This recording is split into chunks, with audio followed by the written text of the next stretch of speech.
이 빠진 새끼들아, 밥은 콧구멍으로 처먹었냐? 비실거리는 꼴이 꼭 삶은 팬뱅이 같구만. 오늘 싹 다 나구시키고 굴려버릴까? 강원도 인제군 서하하면 산등성이를 타고 내려온 sak풍이 훈련병들의 얼굴을 인정사정 없이 때렸다. 하지만 그 속에는 바람보다 더 공포스러운 것은 단상 위에서 확성기를 쥐고 고래고래 악을 쓰는 작전장교 최창우 소령의 호통이었다. 제12보병사단 을지부대 유격훈련장은 지금 생지옥을 방불케 하는 아수라장이었다. 붉은 모자를 눌러쓴 조교들은 악귀처럼 병사들을 진흙 구덩이로 몰아넣고 있었고 그 광경을 감독하는 최소령의 손에는 지휘봉 대신 기름기가 흐르는 족발 뼈다귀가 들려 있었다. 이미 전날 쏟아진 비와 병사들의 피땀으로 훈련장 바닥은 질척거리는 불쏘시개로 변해 있었다. PT 8번 온몸 비틀기를 반복하는 병사들의 입에서는 단말마 같은 신음이 새어나왔다. 구토하는 병사, 쥐가 난 다리를 잡고 뒹구는 병사, 그리고 그 위로 쏟아지는 조교들의 살벌한 고함이 뒤엉켜 정신을 쏙 빼놓았다. 하지만 이 지옥 또한은 완전히 딴 세상이 훈련장 한 구석의 지휘 통제 천막 안에 펼쳐져 있었다.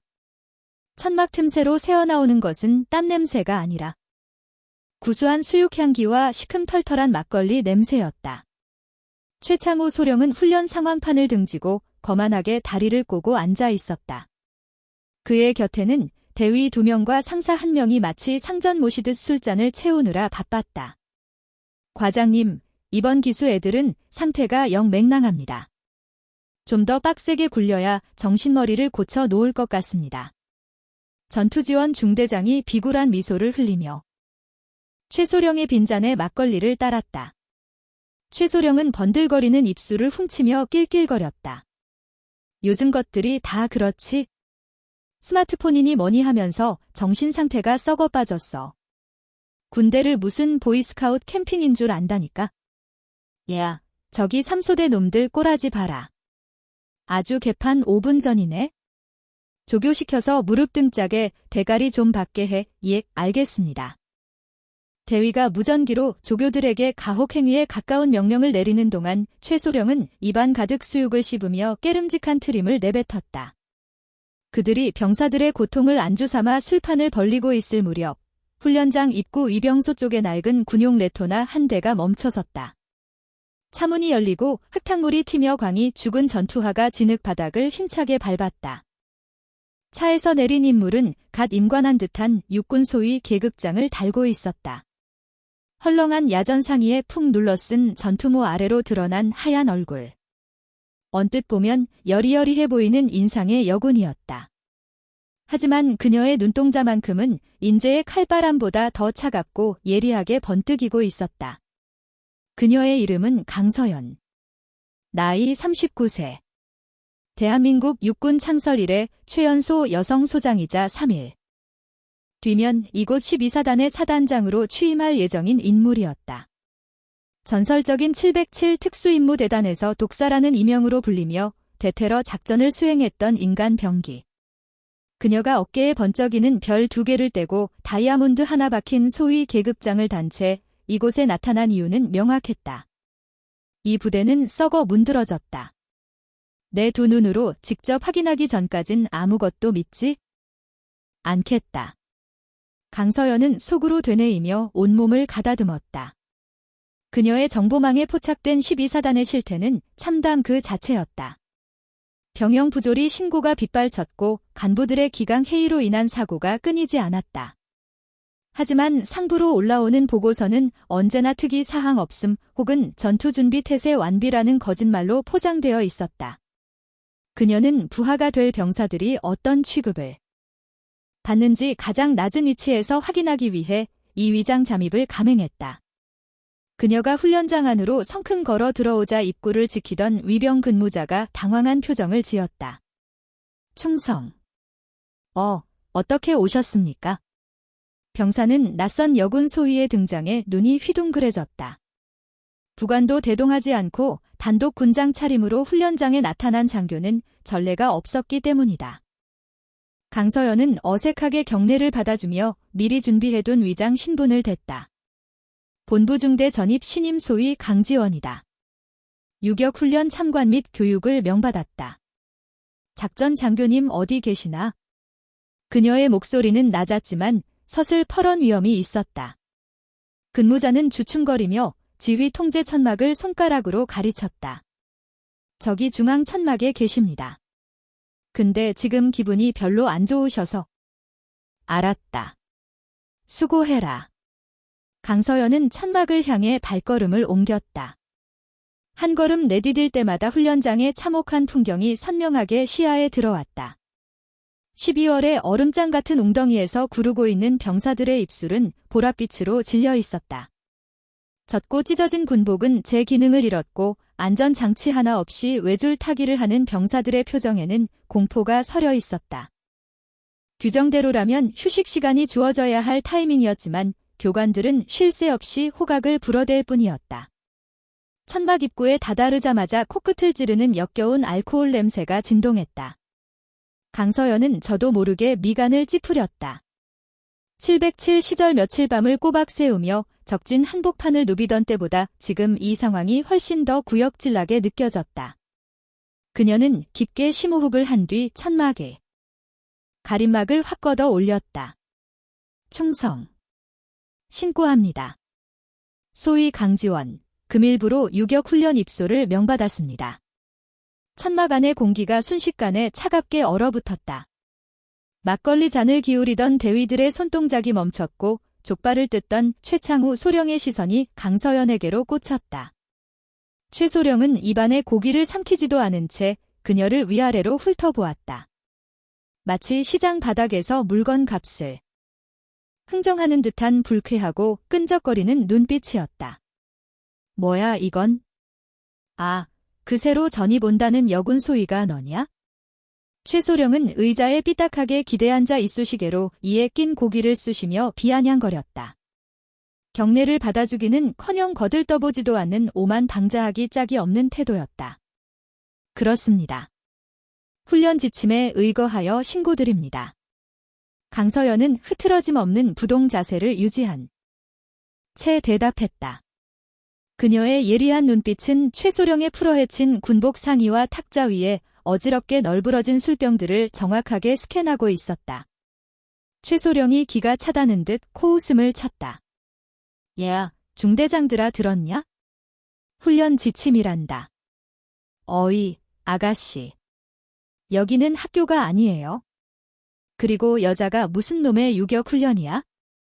너 같은 애들은 행정실에 얌전히 앉아서 커피나 타는 게 국방력에 훨씬 도움되는 거야? 알아들어. 최소령의 말에 주변에 있던 간부들이 킥킥거리며 비열한 비웃음을 흘렸다. 명백한 성차별적 발언이자 인격 모독에 가까운 언사였지만 강서연은 눈썹 하나 까딱하지 않고 표정을 유지했다.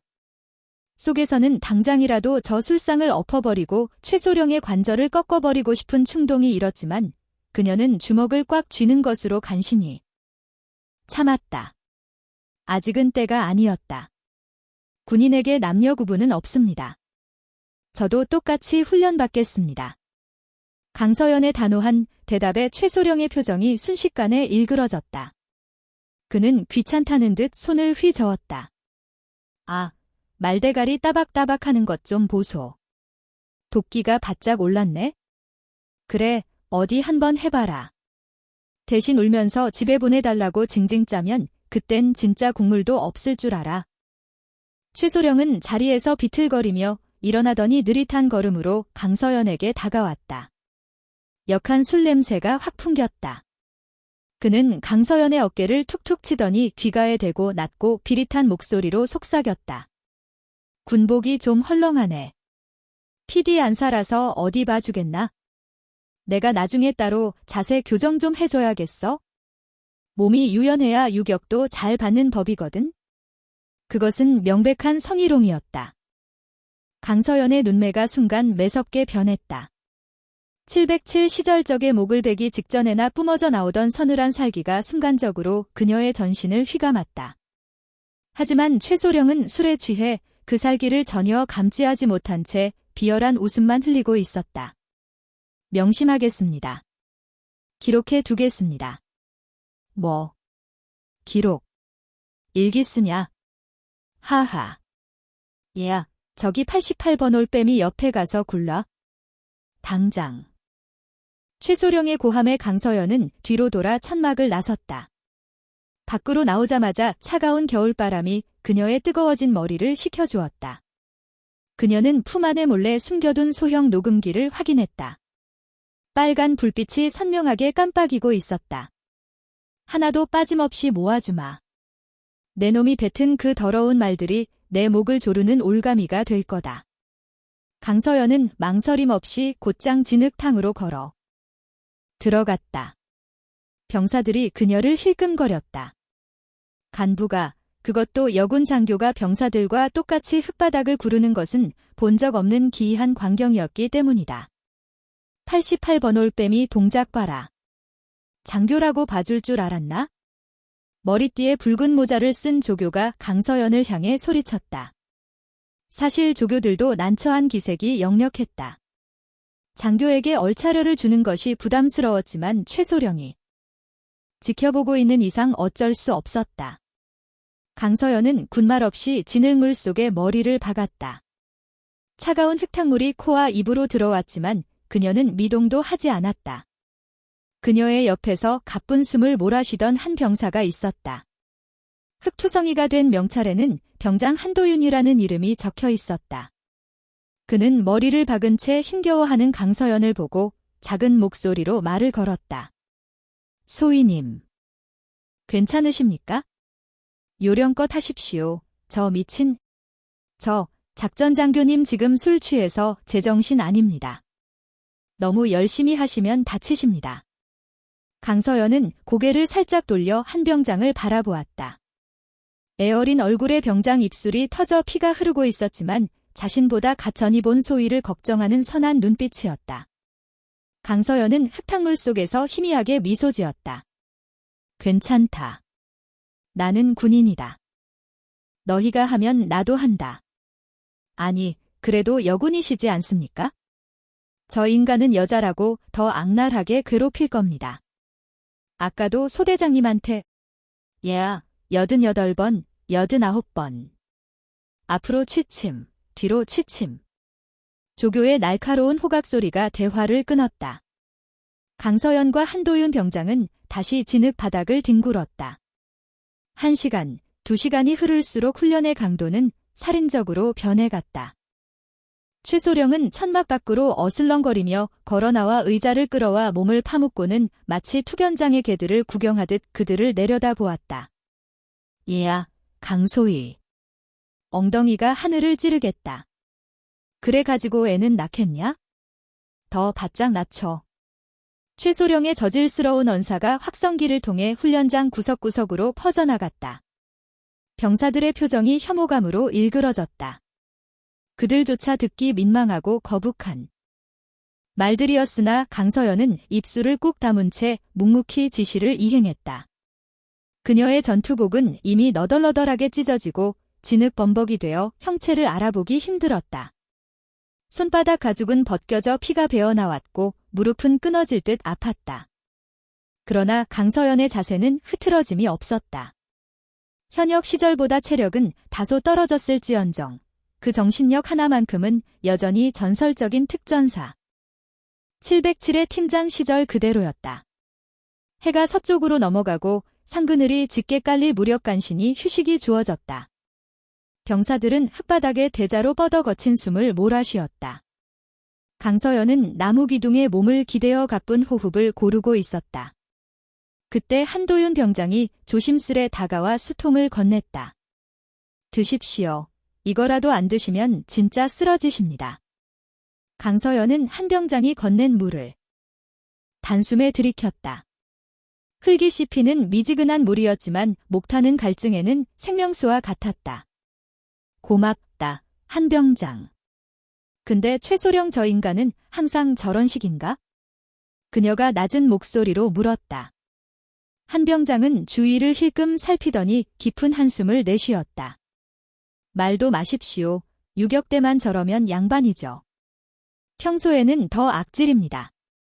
병사들 휴가증 가지고 장난치는 건 예사고. 회식 때마다 부사관들 줄 세워서 땡땡이 때리는 것도 봤습니다. 지난달에는 운전병이 졸았다고 주행 중에 헬멧을 군화발로 걷어차서 차가 전복될 뻔한 적도 있습니다. 강서연의 눈동자가 싸늘하게 가라앉았다. 그녀가 짐작했던 것보다 상황은 훨씬 심각했다. 단순한 군기 확립을 빙자한 명백한 범죄 행위였다. 지휘관들에게 보고는 안 하나? 중대장님은 힘이 없습니다. 작전 장교님이 워낙 짬밥으로 찍어 누르고 연대장님이랑 호형호재한다고 소문내고 다녀서 아무도 못 건드립니다. 저희 같은 팔이 목숨 병사들이야 뭐 그냥 저녁 날만 기다리며 죽은 듯이 사는 거죠. 한 병장의 말에는 깊은 체념과 패배감이 깔려 있었다. 조국을 지키기 위해 청춘을 바치는 이 젊은이들이 적과 싸우기도 전에 아군의 부조리에 의해 무너져가고 있었다. 강서연은 가슴 한구석이 묵직하게 아려왔다. 그녀는 수통을 돌려주며 한 병장의 어깨를 꽉 움켜주었다. 조금만 버텨라. 곧 바뀔 거다. 예. 뭐가 말입니까? 모든 판도가 바람의 방향이 바뀔 거야. 강서연의 말이 끝나기가 무섭게 최소령의 고함 소리가 정적을 깼다. 얘야, 강지원. 너 이리 와봐. 내 어깨가 좀 뻐근한데 와서 안마 좀 해봐라. 소위가 상관 컨디션 체크하는 것도 임무야, 임무. 천막을 응시하는 강서연의 눈에서 서늘한 살기가 뿜어져 나왔다. 그녀는 자리에서 벌떡 일어났다. 지늘기 말라붙은 전투복에서 흙먼지가 우수수 떨어졌다. 간다. 강서연은 짧게 내뱉고 최소령을 향해 성큼 걸어갔다. 그녀의 걸음걸이는 더 이상 갓 임관한 신임 소위의 어설픈 그것이 아니었다. 사냥감을 앞둔 맹수의 은밀하고도 위협적인 발걸음. 한도윤 병장은 멀어지는 그녀의 뒷모습을 보며 등골이 오싹해지는 전율을 느꼈다. 바람이 정말로 바뀌고 있었다. 현재의 차가운 삭풍 속에 뜨거운 불길이 섞여들고 있었다. 강서연은 천막 안으로 들어섰다. 최소령은 야전 침대에 비스듬히 누워 셔츠 단추를 풀어 헤치고 있었다. 아이고 삭신이야. 야. 거기 서서 뭐해? 빨리 와서 여기 좀 주물러 보라니까? 손맛 좀 보자. 강서연은 천천히 다가갔다. 그리고 최소령의 머리맡에 섰다. 그녀는 그를 싸늘하게 내려다보며 입을 열었다. 소령 최창호. 지금 이 명령이 전투 수행과 관련된 정당한 지시입니까? 뭐? 이 미친년이 돌았나? 까라면 까는 거지. 말이 많아. 너 인사고가 조지고 싶어? 내가 너 하나 옷 벗기는 건 일도 아니야?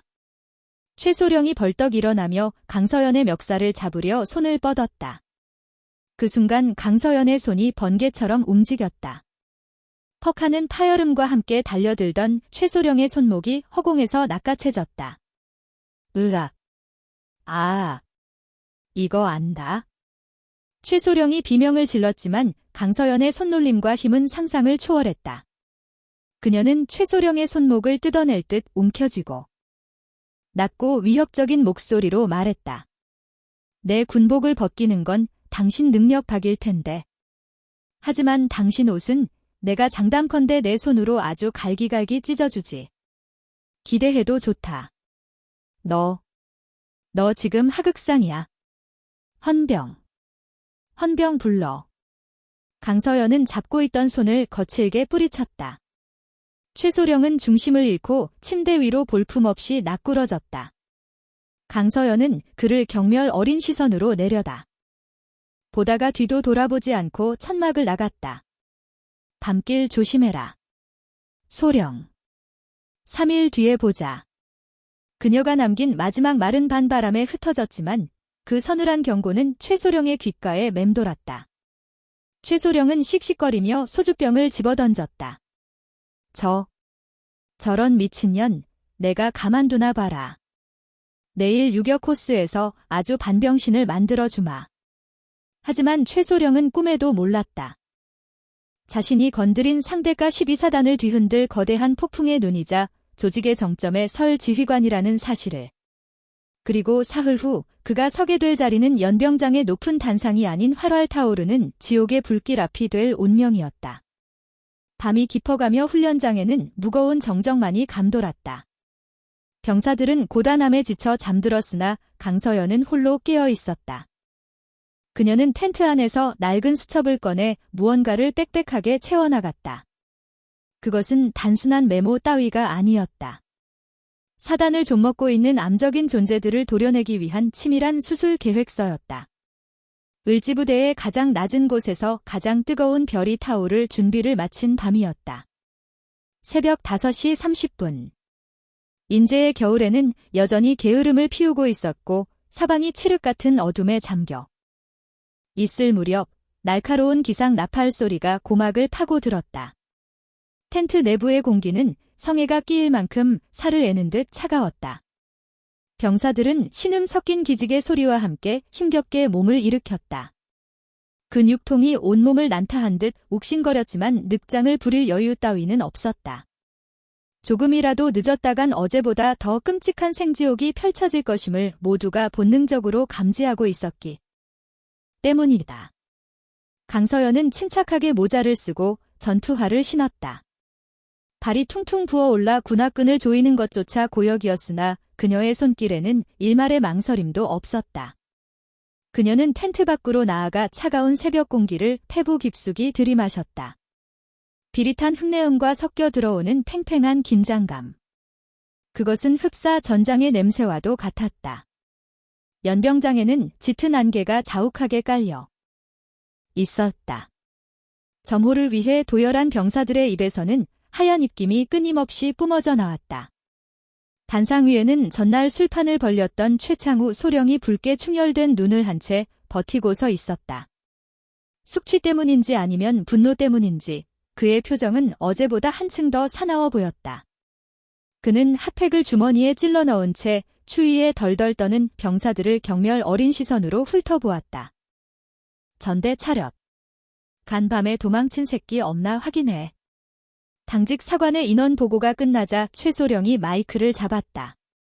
어제 훈련 꼬라지를 보니 아주 가관이더구만. 특히 장교라는 인간이 병사들 앞에서 빌빌거리는 꼴을 보니 내 속이 다 뒤집어지더라. 오늘은 기대해도 좋다.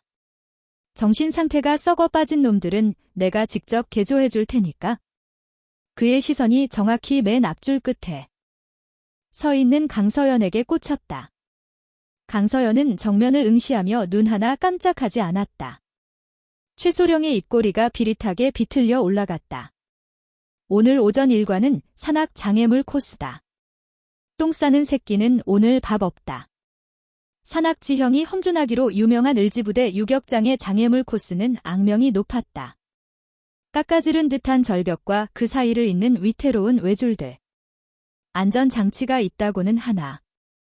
발을 헛디디면 바위산에 몸이 부딪혀 뼈가 부러지는 건 예사였다. 첫 번째 코스는 외줄타기였다. 허공에 매달린 줄 하나에 의지해 20m 계곡을 건너야 하는 난코스였다. 병사들은 공포에 질린 표정으로 하네스를 착용했다. 조교들의 욕설과 재촉이 이어지는 가운데 최창우 소령이 지휘봉으로 강서연을 가리켰다. 얘야, 강소희. 내가 1번 보여? 교관도 조교도 아닌 교육생, 그것도 갓 전이 본 여군 소위에게 시범을 보이라는 것은 명백한 가혹행위이자 괴롭힘이었다. 병사들이 웅성거렸다. 하지만 강서연은 묵묵히 앞으로 나갔다. 알겠습니다. 그녀는 능숙한 손놀림으로 카라비너를 줄에 걸었다. 장갑을 낀 손이 줄을 감아주는 모양새가 예사롭지 않았다. 준비, 출발. 조교의 구호와 함께 강서연이 허공으로 몸을 던졌다. 슈아. 보통의 병사들이라면 중심을 잡느라 허우적거리거나 공포심에 속도를 줄였을 테지만 강서연은 달랐다. 그녀의 몸은 마치 줄과 한 몸이 된 듯 수평을 유지하며 매끄럽게 미끄러져 나갔다. 다리의 근육이 팽팽하게 긴장하며 균형을 완벽하게 통제하고 있었다. 707 시절 헬기 레펠과 고공 강화로 다져진 감각은 몇 년이 지나도 녹슬지 않았다. 그녀는 눈 깜짝할 사이에 20m 건너편 도착 지점에 착지했다. 착지 동작마저 군더더기 없이 깔끔했다. 병사들 사이에서 와하는 작은 탄성이 터져나왔다. 조교들마저 놀란 눈치였다. 하지만 최창우 소령의 표정은 씹다 뱉은 껌처럼 구겨졌다.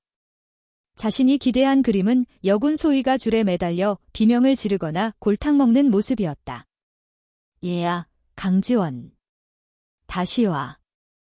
최소령이 확성기로 고함을 질렀다. 도착 지점에서 숨을 고르던 강서연이 그를 쳐다봤다. 누가 그렇게 빨리 가래?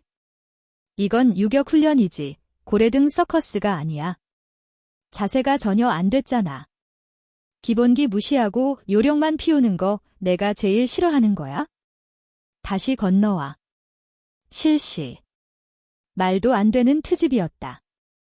건너갔던 줄을 다시 거슬러 오라는 것은 체력적으로 몇 배나 힘든 일이었다. 병사들이 분노한 눈빛으로 최소령을 노려봤지만 그는 아랑곳하지 않았다. 강서연은 줄을 다시 움켜쥐었다. 그녀의 눈빛이 차갑게 가라앉았다. 명령 수행합니다. 그녀는 팔힘만으로 줄을 잡아당기며 거꾸로 이동하기 시작했다. 중력을 거스르는 고통이 어깨를 짓눌렀지만 그녀는 입술을 깨물며 버텼다. 땀방울이 턱을 타고 흘러내려 까마득한 계곡 아래로 떨어졌다. 그녀가 다시 출발 지점으로 돌아오자 최소령은 다가와서 그녀의 방탄 헬멧을 톡톡 건드렸다. 힘들지. 도대체 여자가 왜 사서 고생을 하는 건지 모르겠군. 지금이라도 잘못했다고 빌면 열어줄게. 오빠라고 한번 불러보던지. 주변의 조교들은 짐짓 못 들은 척 외면했다. 강서연은 거친 호흡을 가다듬으며 최소령을 똑바로 올려다 보았다. 땀에 젖은 머리카락이 이마에 달라붙어 있었지만 눈빛만은 형형했다. 군대에 오빠 따윈 없습니다. 오직 상관과 부하만이 존재할 뿐입니다. 다음 명령을 하달해 주십시오. 이게 진짜 미쳤나? 최소령이 손찌검을 하려던 찰나. 후방에서 쿵 하는 소음과 비명이 고막을 때렸다. 사람 살려주세요. 줄이 풀렸습니다. 3번 라인에서 도하를 준비하던 병사가 미끄러졌는데 하필 안전고리가 헐거워진 탓에 허공에 거꾸로 매달리고 말았다. 머리가 아래로 쏠린 채 발목만 줄에 간신히 걸린 위급 상황이었다. 공포에 질린 병사가 발버둥 쳤고 그 반동으로 인해 신체가 줄을 타고 급격히 미끄러져 내려갔다. 이대로라면 도착 지점의 안벽에 머리가 충돌할 절체절명의 위기였다. 얘야, 저거 잡아. 밑에서 뭐 하고 있어? 최소령은 당황하여 고함만 질러댔다. 조교들 또한 거리가 너무 멀어 손을 쓸 수 없는 상황이었다. 바로 그때였다. 강서연이 지면을 박차고 튀어나갔다. 비켜. 그녀는 주저함 없이 절벽 끝을 향해 몸을 던졌다. 안전 장비조차 착용하지 않은 맨몸 그대로였다. 그녀는 미끄러져 내려가는 줄을 향해 필사적으로 손을 뻗었다. 탁! 그녀의 한 손이 허공을 가르는 로프를 낚아챘다. 극심한 마찰열로 장갑에서 연기가 피어오르고 손바닥이 타 들어가는 듯한 고통이 밀려왔으나 그녀는 악력을 풀지 않았다. 다른 한 손으로는 추락 직전에 튀어나온 나무 뿌리를 움켜쥐었다. 팽팽하게 당겨진 줄 끝에는 병사가 위태롭게 매달려 있었고 그 엄청난 하중을 강서연의 한 팔이 고스란히 감당하고 있었다. 강서연의 입술로 억눌린 신음이 새어나왔다. 어깨 관절이 뜯겨 나갈 듯한 격통이었다. 하지만 그녀는 병사를 살리기 위해 안간힘을 썼다. 정신 차려. 내 손 보고 내 눈 봐라, 병사. 거꾸로 매달려 패닉 상태에 빠진 병사는 한도윤 병장이었다. 그는 눈물 범벅이 된 얼굴로 강서연을 바라보았다. 소위님, 괜찮아. 안 죽는다. 힘주고 올라와. 강서연이 기합을 넣으며 줄을 끌어당겼다. 707 시절 동료를 업어넘던 그 초인적인 괴력이 발휘되는 순간이었다. 조교들이 뒤늦게 달려들어 줄을 함께 당겼다. 한도윤 병장이 간신히 절벽 위로 끌려 올라왔다. 그제야 강서연은 꽉 쥐고 있던 줄을 놓았다. 장갑은 너덜너덜해졌고 손바닥에서는 붉은 선혈이 배어 나오고 있었다. 괜찮아. 어디 다친 데 없어? 병사들이 한도윤 병장을 에워쌌다. 강서연은 거친 숨을 몰아쉬며 바닥에 주저앉았다. 그때 최창우 소령이 성큼 다가왔다. 그의 표정은 안도가 아닌 분노로 일그러져 있었다. 자신의 통제 구역에서 사고가 날 뻔했다는 사실, 그리고 그걸 무시하던 여군 소위가 해결했다는 점이 자존심을 긁은 것이다. 얘야, 강지원. 너 미쳤어. 누가 명령도 없이 단독 행동하래? 너 영웅 놀이하러 왔냐? 최소령은 강서연의 멱살을 잡고 거칠게 일으켜 세웠다. 안전수칙 위반이야. 내가 다쳤으면 내가 징계받는다고 생각이 있어? 없어. 적반하장도 유분수였다. 병사들의 눈빛이 살기로 번뜩였다. 생명을 구한 사람에게 격려는커녕 욕설을 퍼붓는 상관이라니. 이건 군대가 아니라 깡패 집단이나 다름없었다. 한도윤 병장이 울분을 참지 못하고 나서려 했으나 강서연이 눈짓으로 그를 제지했다. 강서연은 피가 흐르는 손을 등 뒤로 감추며 최소령을 똑바로 응시했다. 위급 상황이었습니다.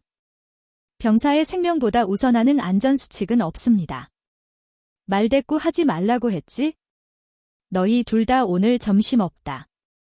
그리고 오후 훈련 내내 군장 메고 연병장 뛸 준비해.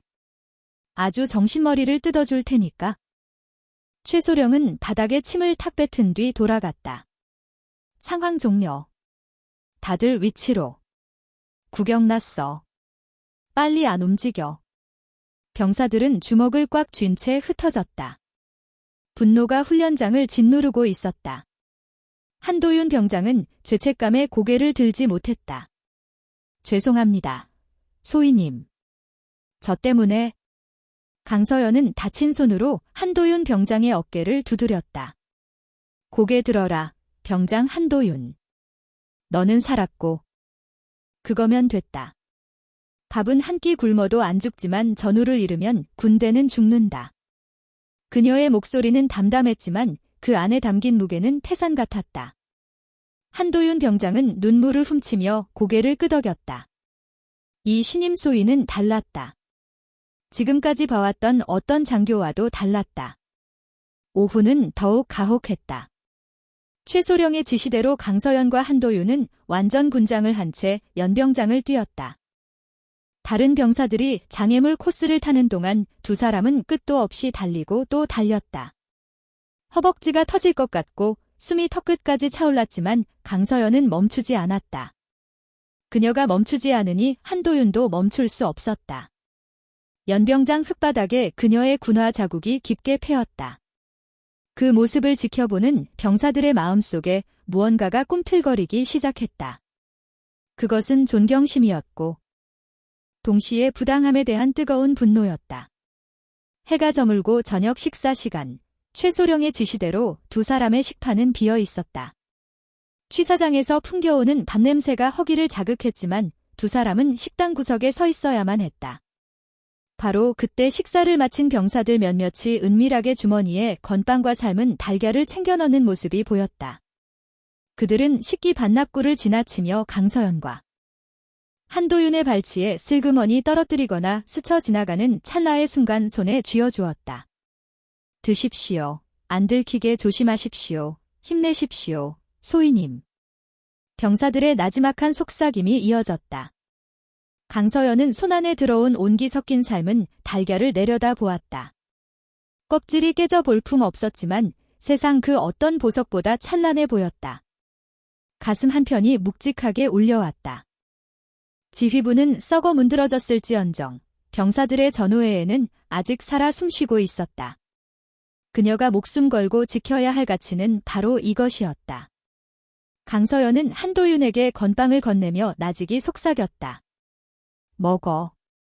오늘 굶어도 내일은 더 고달프다. 소위님은 괜찮으십니까? 손 치료받으셔야 하지 않습니까?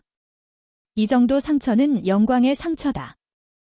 그리고 내일이면 강서연은 뒷말을 삼켰다.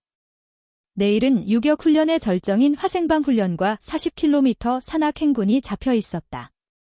그리고 그 고된 행군이 끝나면 대망의 취임식이 기다리고 있었다. 그날 밤 강서연 안전관리소홀, 부하에 대한 가혹 행위 및 급식 제한. 죄목이 하나 더 추가되었다. 그녀는 볼펜으로 꾹꾹 눌러 적었다. 텐트 밖에서는 여전히 최소령과 간부들이 술판을 벌리는 소리가 들려왔다. 아까 그 줄 잡고 버티는 거 봤냐? 아주 독한 년이야. 내일 화생방에서 눈물 콧물 쏙 빼놔야 정신 차리지. 방독면 정화통을 분량으로 바꿔치기 해 놓을까 보다. 킬킬. 그들의 저열한 대화 내용은 고스란히 강서연의 귀에 박혔다. 그녀는 주머니 속 녹음기의 작동 여부를 다시 한번 확인했다. 모든 증거는 빈틈없이 쌓이고 있었다. 그래, 마음껏 웃어들어.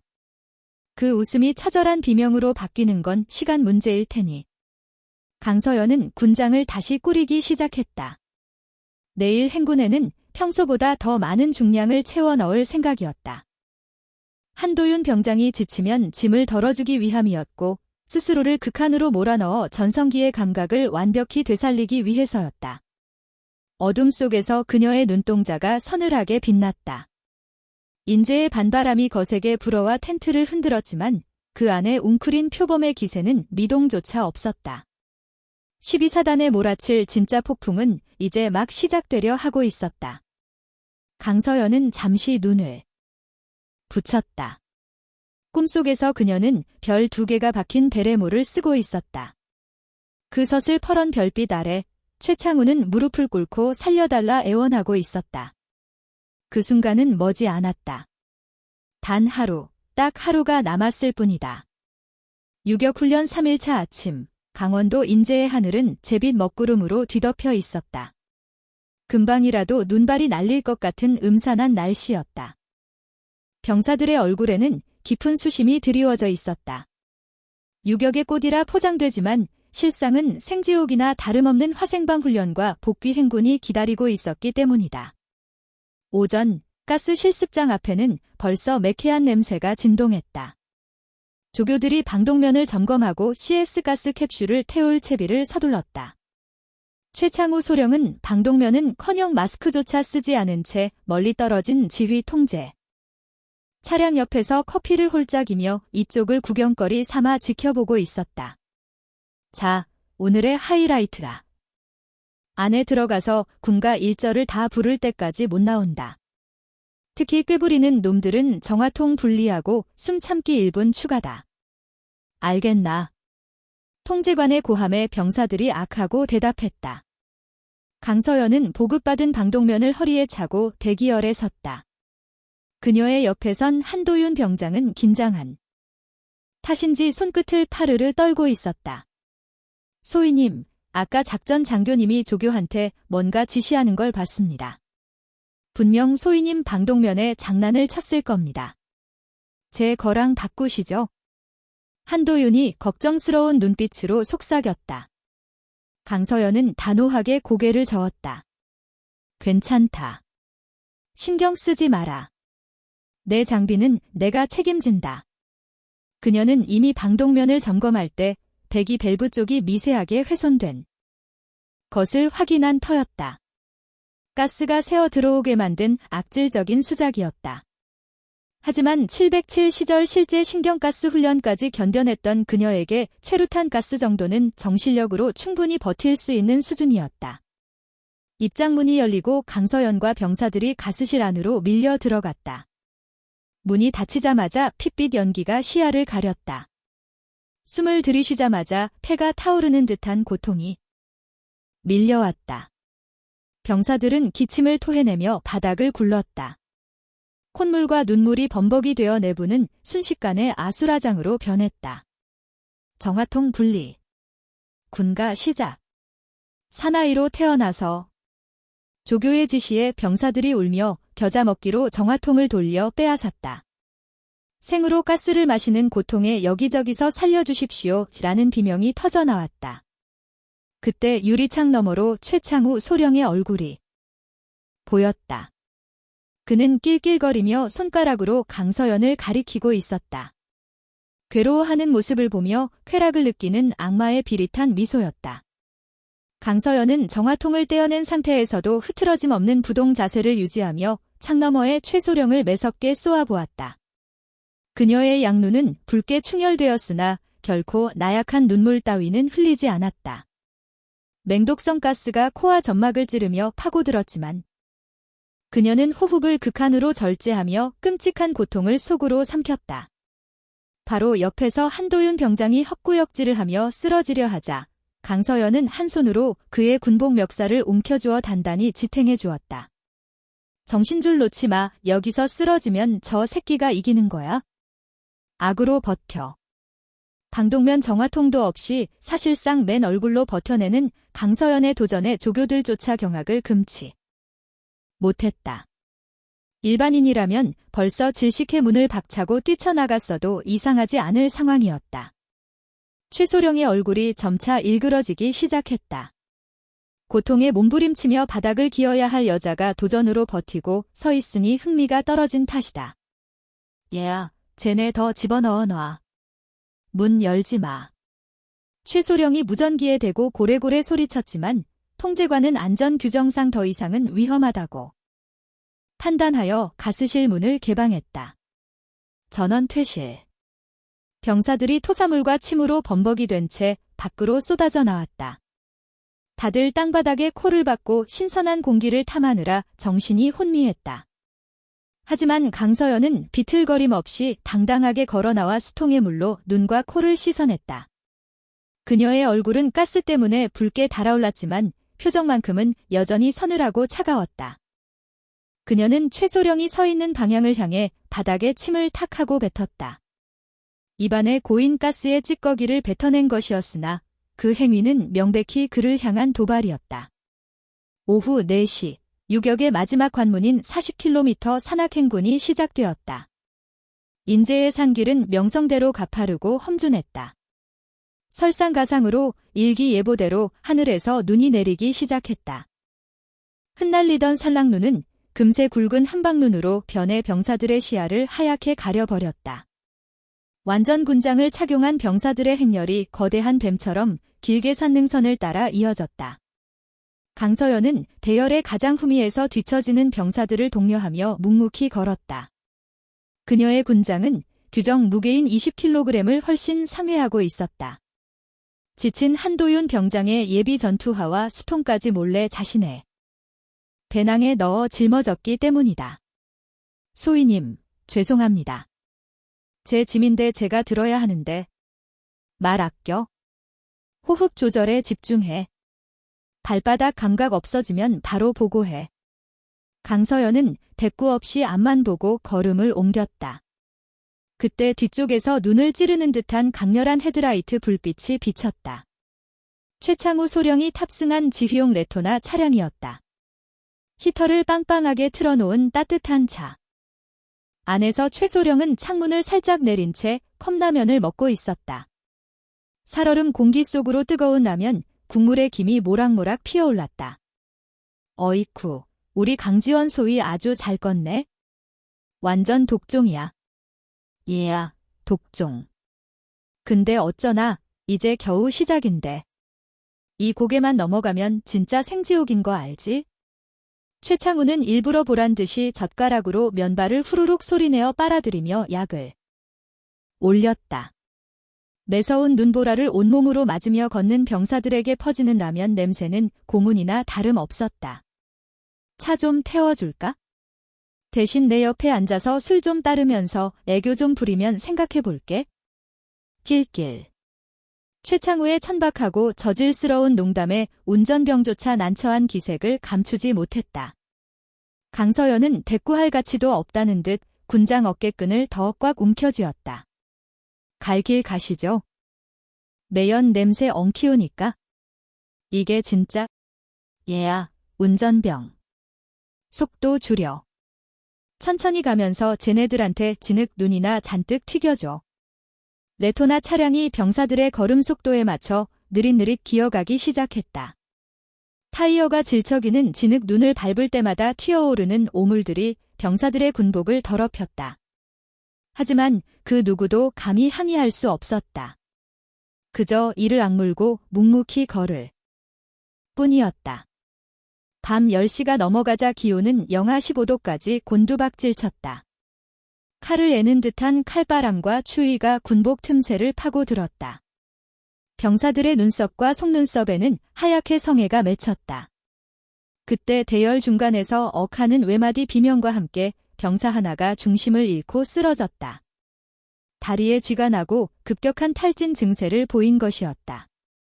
환자 발생. 환자 발생. 주변 병사들이 다급하게 소리치며 웅성거렸다. 하지만 뒤따르던 의무 차량은 이미 나환자들로 만원이라 더 이상 태울 공간이 없었다. 그때 앞서가던 최소령의 레토나가 멈춰섰다. 아, 진짜 귀찮게 구네. 얘야, 걔 그냥 나환자 시켜.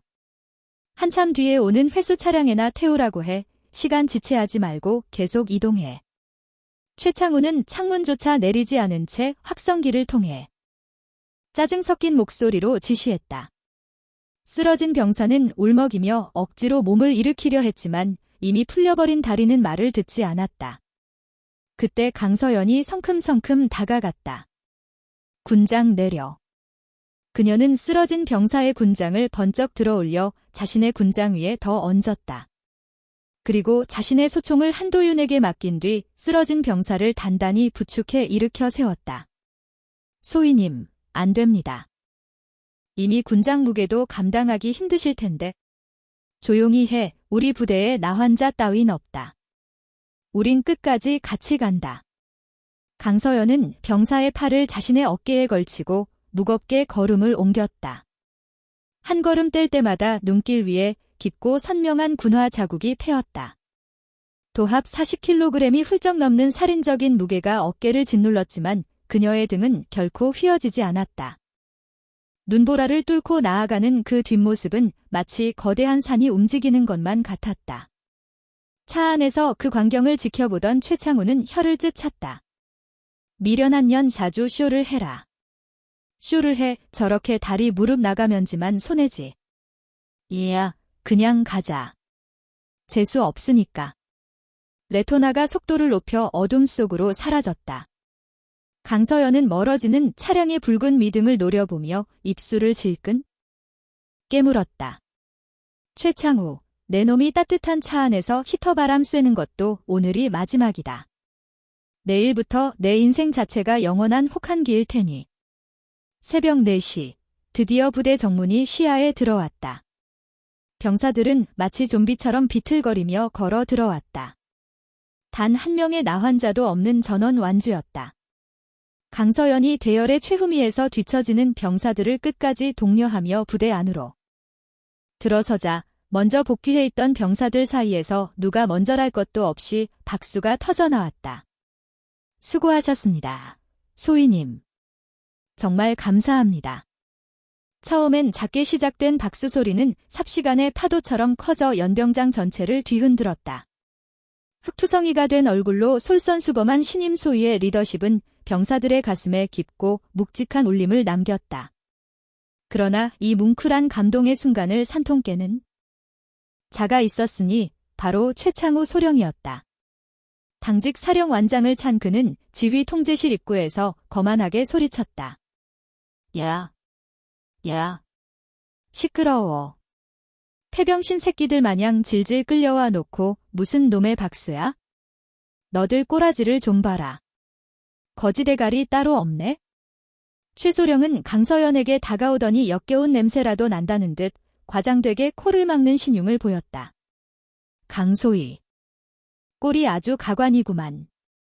그러게 내가 차 태워준다고 할 때 탔으면 편했잖아. 쓸데없이 고집 부리더니 아주 쌤통이다. 내일 신임 사단장님 취임식인데 그 거지 같은 몰골로 참석할 셈이야? 당장 뒤에 가서 씻고 군복이나 빨아라. 아, 너는 짬도 안 되는 소이니까 저기 구석에 처박혀서 눈에 띄지 않게 있어. 사단장님 눈 버리니까. 강서연은 최소령의 면전을 똑바로 응시하며 처음으로 의미심장한 미소를 지어 보였다. 염려 마십시오, 소령님. 사단장님 눈에 당신이 어떻게 비칠지는 제가 아주 잘 알고 있습니다. 그리고 내일 소령님은 반드시 맨 앞줄에 서게 되실 겁니다. 제가 장담하죠. 뭐? 이 미친 기가 막혀서 원. 그래, 어디 두고 보자. 내일 행사 끝나고 보자고. 최창우는 코웃음을 치며 안으로 사라졌다. 강서연은 밤하늘을 올려다 보았다. 먹구름이 걷히고 별들이 쏟아질 듯이 영롱하게 빛나고 있었다. 그래, 내일 보자. 최창우. 이튿날 아침 제12보병사단 사령부 연병장은 팽팽한 긴장감에 휩싸였다. 신임 사단장 취임식이 열리는 날이었다. 군악대가 행진곡을 연주 중이었고 예하 부대 지휘관들과 참모들은 정복 차림으로 분주히 움직였다. 연병장에는 수천 명의 병력이 오열종대로 칼같이 맞춰 도열해 있었다. 최창우 소령은 A급 정복을 말끔히 차려입고 가슴에는 약장을 주렁주렁 단 채 연관 장교 대열 중간쯤에 서 있었다.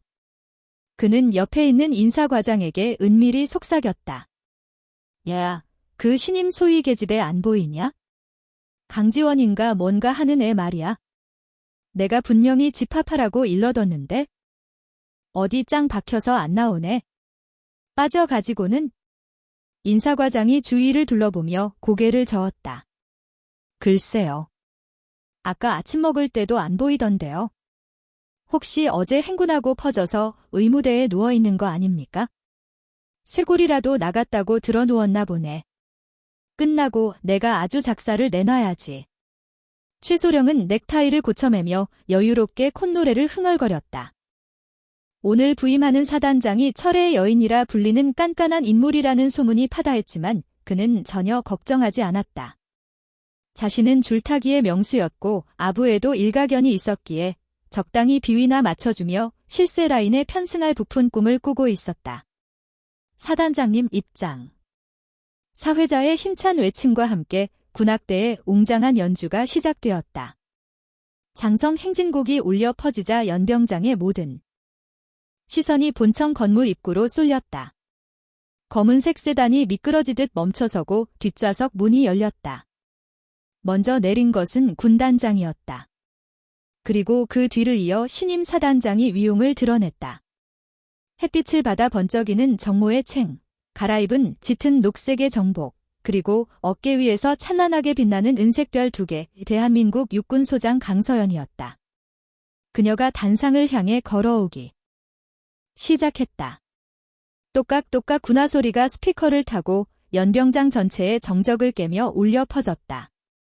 단호하고 절도 있는 발걸음. 어디선가 많이 본 듯한 익숙하면서도 낯선 걸음걸이였다.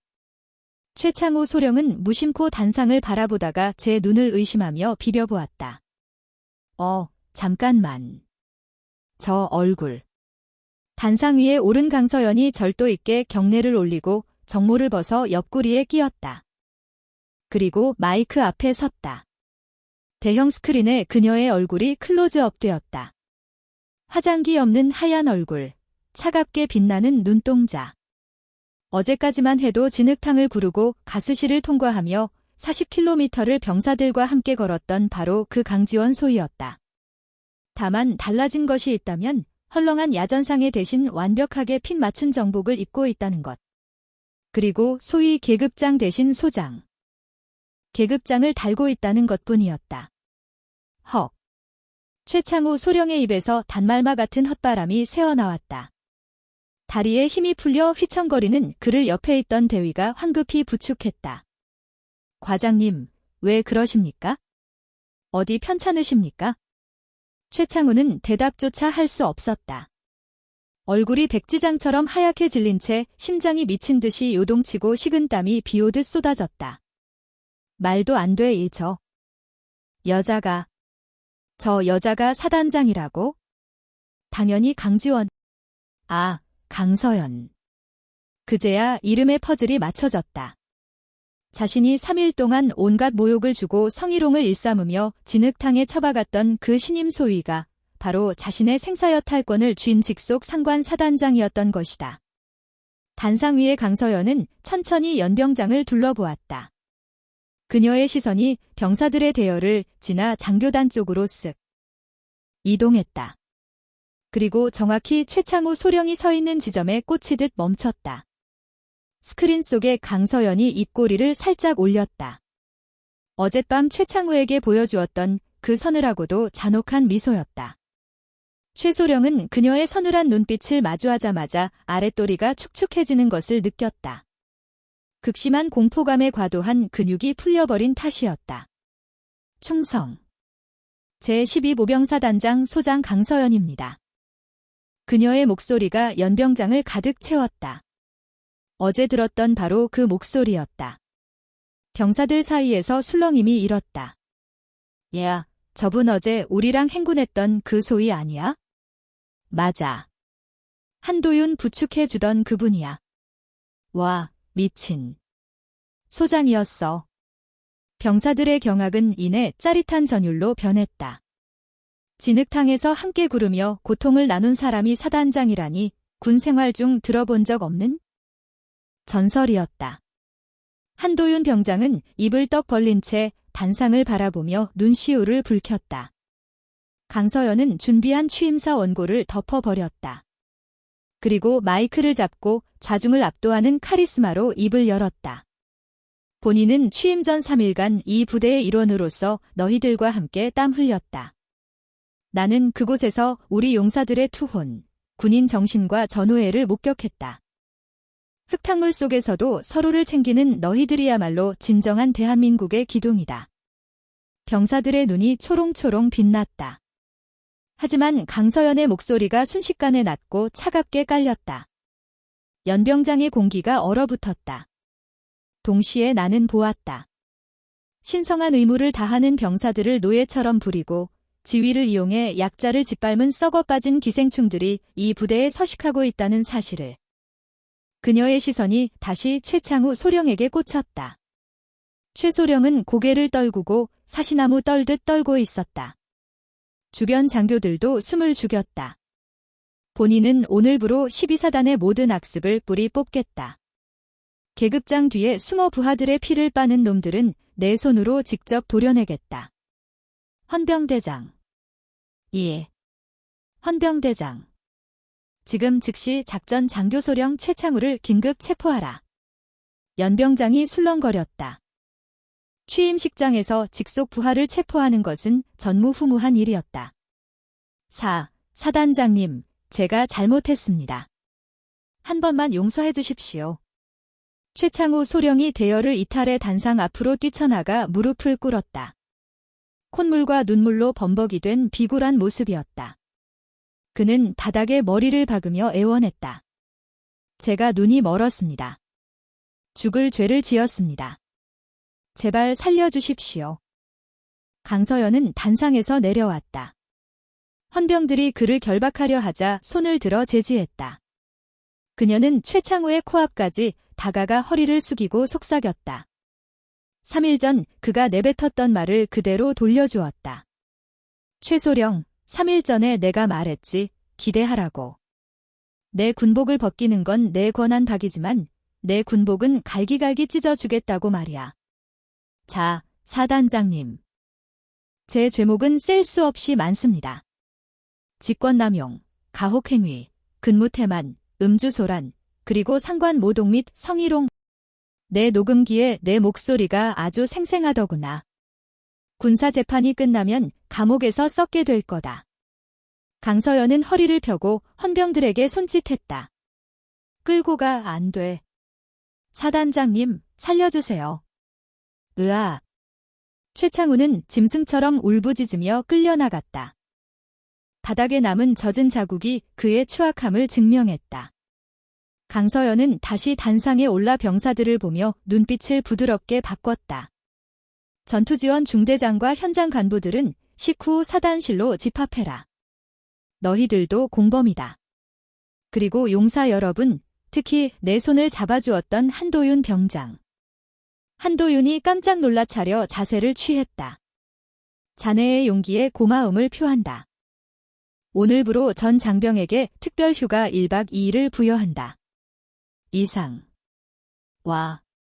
연병장이 떠나갈 듯한 함성이 터져나왔다. 그것은 단순한 휴가 때문이 아니라 자신들을 지켜줄 진정한 리더의 탄생을 알리는 환호였다. 을지부대의 하늘 위로 태양이 떠올랐다. 썩은 살이 도련한 자리에 새 살이 돋고 있었다. 강서연 소장의 전설은 이제 막 시작되었다. 취임식이 끝난 직후 사령부 회의실의 공기는 무겁게 가라앉아 있었다. 창밖으로 을지부대 깃발이 힘차게 나부끼고 있었으나 회의실 내부는 숨소리 하나 들리지 않을 만큼 무거운 침묵에 잠겨 있었다. 긴 테이블 상석에는 강서연 소장이 자리했고 맞은편에는 전투지원 중대장 송대위, 이중대장 유대위, 그리고 행정보급관 홍상사가 마치 대역 죄인처럼 고개를 푹 숙이고서 있었다. 이들은 3일 전 훈련장에서 최창우 소령의 비위를 맞추느라 술판을 벌리고 강서연을 비웃으며 조롱했던 자들이었다. 강서연은 테이블 위에 놓인 녹음기 버튼을 눌렀다. 여자가 무슨 유격 훈련입니까? 그냥 커피나 타는 게 낫지? 맞습니다. 과장님. 도끼가 바짝 올랐던데 확 굴려버리시죠? 킬킬 그 녹음기에서 흘러나오는 적나라한 자신들의 목소리에 세 사람의 얼굴색은 흑빛으로 변해버렸다. 강서연은 정지 버튼을 누른 뒤 싸늘한 눈빛으로 그들을 노려보았다.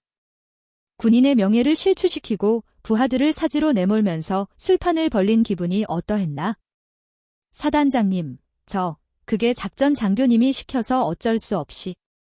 송대위가 기어 들어가는 목소리로 변명을 시도했다. 쾅. 강서연이 책상을 거세게 내리쳤다. 비겁하군. 장교가 되어서 고작하는 변명이 남 탓인가? 최소령이 시키면 전쟁터에서 아군에게 총이라도 쏘겠나? 송대위는 입을 꼭 다물 수밖에 없었다. 강서연은 자리에서 일어나 천천히 그들의 주위를 배회했다. 군화 발자국 소리가 그들의 심장을 서서히 조여왔다. 너희는 간부로서의 자격을 상실했다. 병사들이 진흙탕에서 구를 때 너희는 그늘에서 희덕거렸지? 이제 그 빚을 갚을 시간이다. 강서연은 즉시 부관을 호출했다. 감찰 참모, 이 시간부로 이 세 사람의 직무를 정지한다. 그리고 계급장을 회수해라. 예. 알겠습니다. 감찰 참모가 다가와 그들의 전투복에서 대위와 상사 계급장을 거칠게 떼어냈다. 빈 어깨끈 자국이 마치 흉터처럼 선명하게 남았다. 홍상사의 눈에서 굵은 눈물이 뚝뚝 떨어졌다. 20년 군 생활의 자존심이 와르르 무너지는 순간이었다. 울지 마라. 눈물 흘릴 힘이 있다면 악을 써라. 지금부터 너희들을 위한 특별 교육을 실시한다. 교관은 나다. 오후 2시 연병장 구석에 위치한 유격 체조장.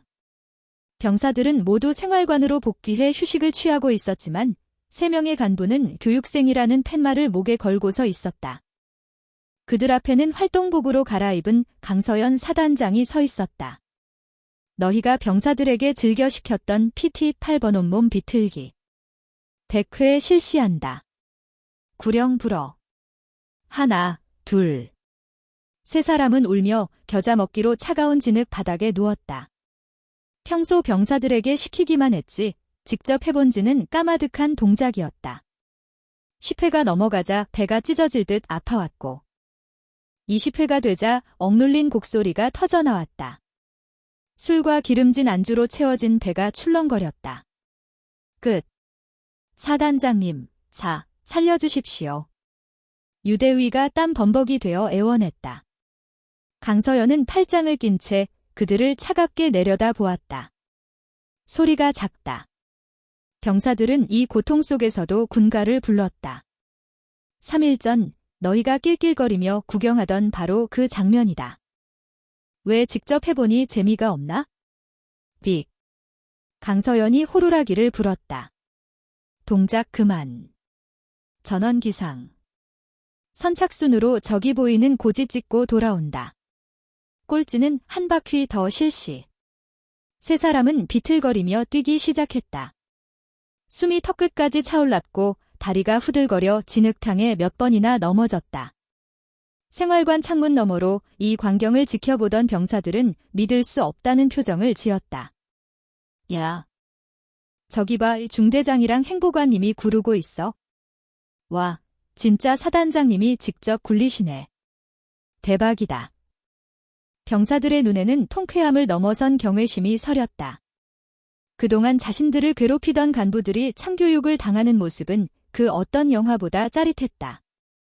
해가 완전히 질 때까지 훈련은 멈추지 않았다. 강서연은 707 시절 자신이 겪었던 훈련 강도의 절반도 시키지 않았지만 이미 세 사람은 반쯤 실신 상태였다. 흙투성이가 되어 바닥에 널브러진 그들에게 강서연이 다가갔다. 일어나라. 그녀의 서슬퍼런 목소리에 세 사람은 좀비처럼 벌떡 일어나며 몸을 일으켰다. 강서연은 그들의 눈을 하나하나 맞추며 말했다. 오늘 너희가 흘린 땀이 병사들이 매일 흘리는 땀이다. 오늘 너희가 느낀 고통이 병사들이 매일 느끼는 고통이다. 이 뼈저린 기억을 평생 잊지 마라.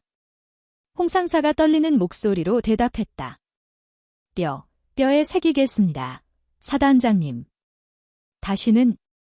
다시는 부끄러운 짓 하지 않겠습니다. 그의 눈빛은 아까 회의실에서의 비굴함과는 달랐다. 육체적 한계를 체험하며 밑바닥까지 떨어져 본 사람만이 가질 수 있는 처절한 반성이었다. 오늘 교육은 여기까지다. 내일 징계위원회에서 너희들의 거취가 결정될 것이다. 하지만 만약 군복을 계속 입게 된다면 오늘의 고통을 기억하며 병사들을 섬겨라. 알겠나? 알겠습니다. 세 사람의 목소리가 연병장을 울렸다. 강서연은 뒤돌아섰다. 그녀의 등 뒤로 노을이 붉게 타오르고 있었다. 을지부대의 썩은 가지들이 처지고 그 자리에 새로운 기강이 세워지고 있었다. 그날 밤 징계위원회의 결과가 나왔다. 세 사람은 파면이나 해임 대신 정직 3개월과 타대대 전출이라는 중징계를 받았다. 강서연이 정상 참작해준 결과였다. 강서연은 그들에게 군인으로서 마지막 기회는 부여했으나 을지부대 잔류는 허용하지 않았다. 병사들은 환호성을 질렀고 부대를 감싸고 있던 억압된 공기는 순식간에 일신되었다. 간부들은 행여나 불똥이까 몸을 사리며 병사들의 눈치를 살폈고 모든 훈련은 FM 규정 그대로 진행되기 시작했다. 그야말로 꽉 막힌 속이 뚫리는 사이다 같은 개혁이었다. 사단장 취임 후 어느덧 한 달이 흘렀다. 어수선했던 12사단은 빠르게 제자리를 찾아가며 안정화되고 있었다. 강서연 사단장은 집무실 책상머리에 앉아 보고를 받기보다는 직접 발로 뛰며 현장을 누비는 것을 선호했다. 모든 문제의 답은 현장에 있다는 것이 그녀의 확고한 지론이었다. 그러던 어느 날 점심시간, 강서연은 아무런 예고도 없이 예하대대 병영식당을 급습했다. 충성. 사단장님 방문하셨습니다. 식당 입구에서 당직 사관의 외침이 들리자 조리하던 취사병들이 기겁하며 들고 있던 솥뚜껑을 놓칠 뻔했다. 밥을 먹던 병사들이 화들짝 놀라 기립하려 했지만 강서연은 가볍게 손을 들어 그들을 말렸다. 쉬어. 편하게 계속 먹도록. 나도 밥 한 깔 넣은 것뿐이다. 그녀는 익숙하게 식판을 집어들고 배식 대기줄의 맨 끝으로 가서 섰다. 배식을 담당하던 취사병이 사시나무 떨듯 떨리는 손으로 국을 퍼 담아주었다. 강서연은 자연스럽게 병사들 틈바구니의 자리를 잡고 앉았다. 식단표에 적힌 오늘의 주 메뉴는 돼지고기 김치볶음, 장병들이 가장 선호하는 메뉴 중 하나였다. 그러나 숟가락을 들어 입에 가져가던 강서연의 미간이 이내 확 찌푸려졌다. 고기 한 점을 입에 넣고 씹었으나 마치 오래된 고무 타이어를 씹는 듯 질기기 짝이 없었다. 게다가 살코기는 거의 없고 온통 하얗게 굳은 비계 덩어리뿐인 데다 역겨운 누린내가 진동을 했다. 김치는 또 얼마나 묵혔는지 쓴맛이 올라올 지경이었다. 이게 도대체 돼지고기인가? 아니면 폐타이어인가? 강서연이 기가 차다는 듯 혼잣말을 내뱉었다. 그러자 바로 옆자리에 앉아있던 일병 계급의 병사가 조심스레 눈치를 살피며 말을 건넸다. 사단장님, 오늘 나오는 고기는 그나마 평소보다 상태가 좋은 편입니다. 평소에는 진짜 비계밖에 없어서 그냥 국물에 밥만 대충 말아 먹곤 합니다. 그 말을 들은 강서연은 쥐고 있던 숟가락을 탁 내려놓았다. 평소에는 이보다 더 심각하다는 건가? 그렇습니다. 한 달 전쯤부터 부식 상태가 이상해졌습니다. 양도 확 줄고 이상한 냄새도 나는데 취사병들 말로는 들어오는 식자재 자체가 이미 상한 거나 다름없다고 했습니다. 강서연의 눈매가 서늘하고 매섭게 빛났다. 잘 먹어야 잘 싸운다는 말처럼 병사들의 먹거리는 전투력 유지와 직결되는 가장 중차대한 문제였다. 훈련이 고된 것은 참아도 밥이 형편없는 것은 절대 못 참는 것이 군인의 생리였다. 난 다 먹고 일어날 테니 내 눈치 보지 말고 든든히 먹어라. 강서연은 역한 냄새를 참아가며 억지로 식판을 싹 비웠다. 병사들이 매일 겪고 있는 고통을 똑같이 느껴보기 위함이었다. 식사를 마친 그녀의 발걸음은 대대장실이 아닌 부식 창고로 곧장 향했다. 예상대로 창고 뒤편 후미진 곳에는 식자재 납품용 트럭 한 대가 세워져 있었다. 트럭 옆 그늘에서는 군수과장인 중위와 배가 불룩 튀어나온 민간인 남자가 담배를 피워 물고 킥킥거리고 있었다. 아유, 과장님, 이번 건도 잘 좀 부탁드립니다. 이거 얼마 안 되지만 제 약소한 성의 표시입니다. 민간인 남자가 중위의 건빵 주머니에 두툼한 흰 봉투를 찔러 넣으려 했다. 군수과장은 예의상 거절하는 척 손사래를 치다가 이내 슬그머니 봉투를 낚아채려 했다. 동작 그만. 얼음장처럼 차갑고 서슬퍼런 목소리가 그들의 등 뒤를 강타했다. 두 사람은 소스라치게 놀라 감전된 듯 뒤를 돌아보았다. 그곳에는 별 2개, 소장 계급장이 박힌 전투복을 입은 강서연이 팔짱을 낀 채 서슬퍼런 눈빛으로 서 있었다. 사단장님. 군수과장은 얼굴이 사색이 되어 들고 있던 봉투를 바닥에 툭 떨어뜨렸다. 민간인 남자는 당황하여 눈동자를 이리저리 굴리며 상황 파악을 하느라 진땀을 흘렸다. 자네가 이 부대 납품업자인가? 강서연이 천천히 남자에게 다가갔다. 남자는 비굴한 억지 웃음을 지어 보이며 허리가 땅에 닿을 듯 굽혔다. 아이고, 처음 뵙겠습니다. 장군님. 저는 이 부대의 식자재를 전담 납품하는 대왕푸드 대표 조만호라고 합니다. 인사가 너무 늦었습니다. 조만호 씨, 내가 방금 식당에서 병사들과 밥을 먹었는데 고기 맛이 아주 인상적이더군. 난 무슨 폐타이어를 씹는 줄 알았어. 조만호의 얼굴이 당황하여 불구죽푸르죽해졌다. 아, 그게 요즘 돼지고기 수급 시장이 좀 불안정해서. 다음번 납품부터는 제가 책임지고 최상급으로 넣어드리겠습니다. 강서연은 대꾸할 가치도 없다는 듯 트럭 짐칸 쪽으로 성큼 걸어갔다. 문 열어. 네. 장군님, 거기는 냉동고라 정리도 안 되어 있고 좀 지저분해서 열라고 했다. 강서연의 서리빛 같은 단호한 명령에 조만호는 손을 덜덜 떨며 트럭 냉동칸 문을 열었다. 문이 열리자마자 냉기와 함께 코를 찌르는 역한 냄새가 훅 끼쳐나왔다.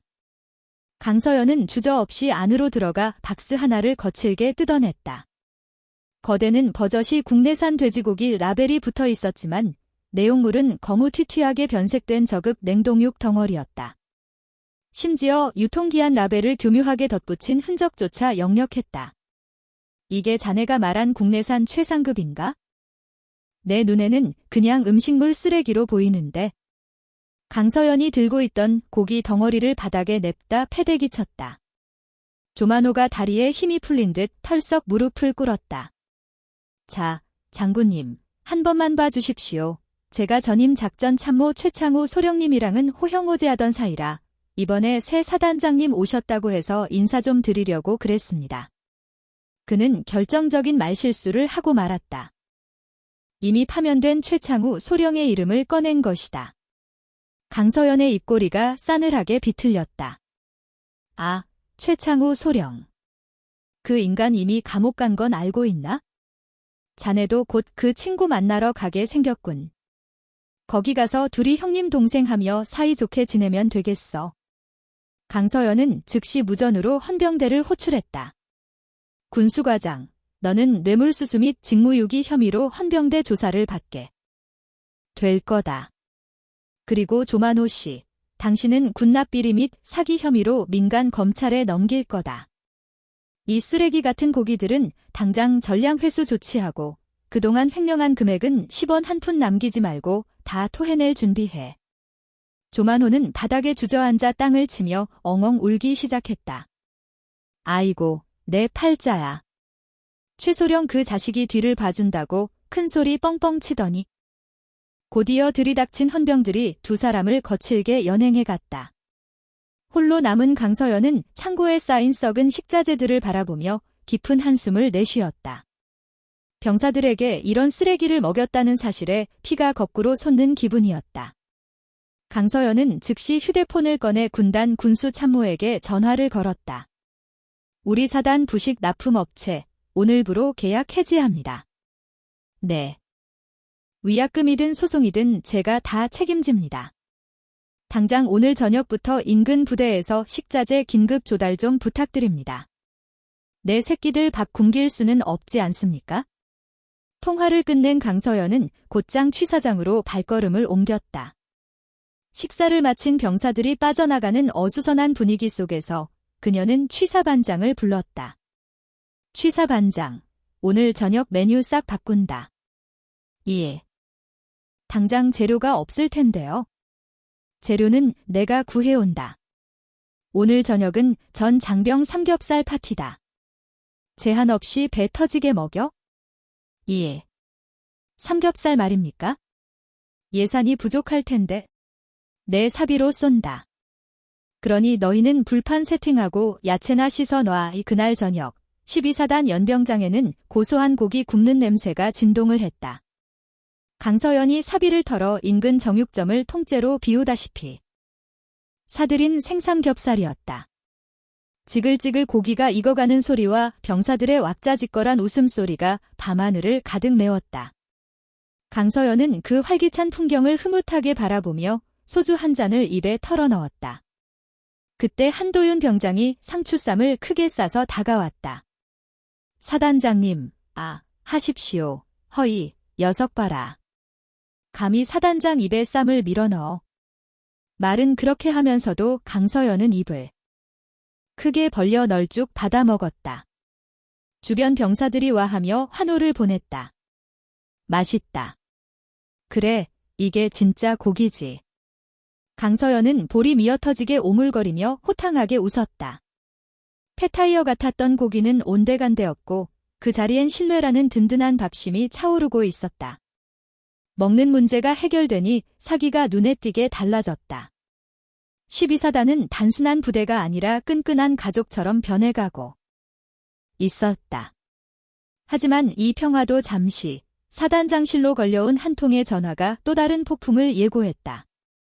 국방부 감찰실에서 걸려온 전화였다. 최창우와 조만호의 뒤에 더 거대한 세력이 버티고 있다는 신호탄이었다. 식자재 비리가 정리되고 평화가 온 듯했으나 그것은 폭풍 전의 고요였다. 조만호 대표가 구속되기 직전 어딘가로 다급하게 걸었던 그 전화가 화근이었다.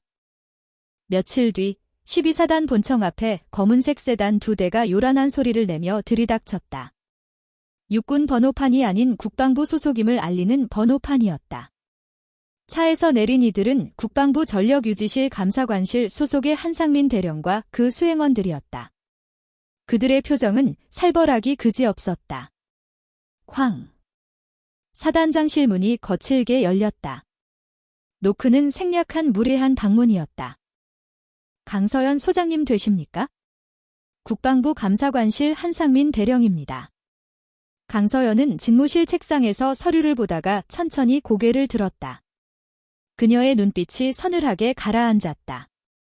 노크하는 법은 안 배웠나, 한대령. 여기가 잣내 안방이야? 그녀의 서슬퍼런 기세에 한대령이 순간 움찔했지만 이내 거만한 표정을 회복했다. 그는 품에서 공문 한 장을 꺼내 책상 위에 탁 하고 던졌다. 지금 예절 따질 때가 아닐 텐데요. 국방부 장관님 명의 특별감사 지시서입니다. 기관이 민간 납품업체 대표를 불법 감금하고 적법한 절차 없이 계약을 파기하여 군의 명예를 실추시켰다는 제보가 접수되었습니다. 강서연은 서류를 거들떠보지도 않았다. 이미 예상했던 시나리오였다. 조만호가 믿고 날뛰던 뒷배가 국방부 군수 라인에 다 있었던 것이다. 그래서 나보고 조사를 받으라? 조사가 아닙니다. 이건 명령입니다. 지금 당장 조만호 대표에 대한 고발을 취하하고 해당 업체와의 계약을 원상 복구하십시오.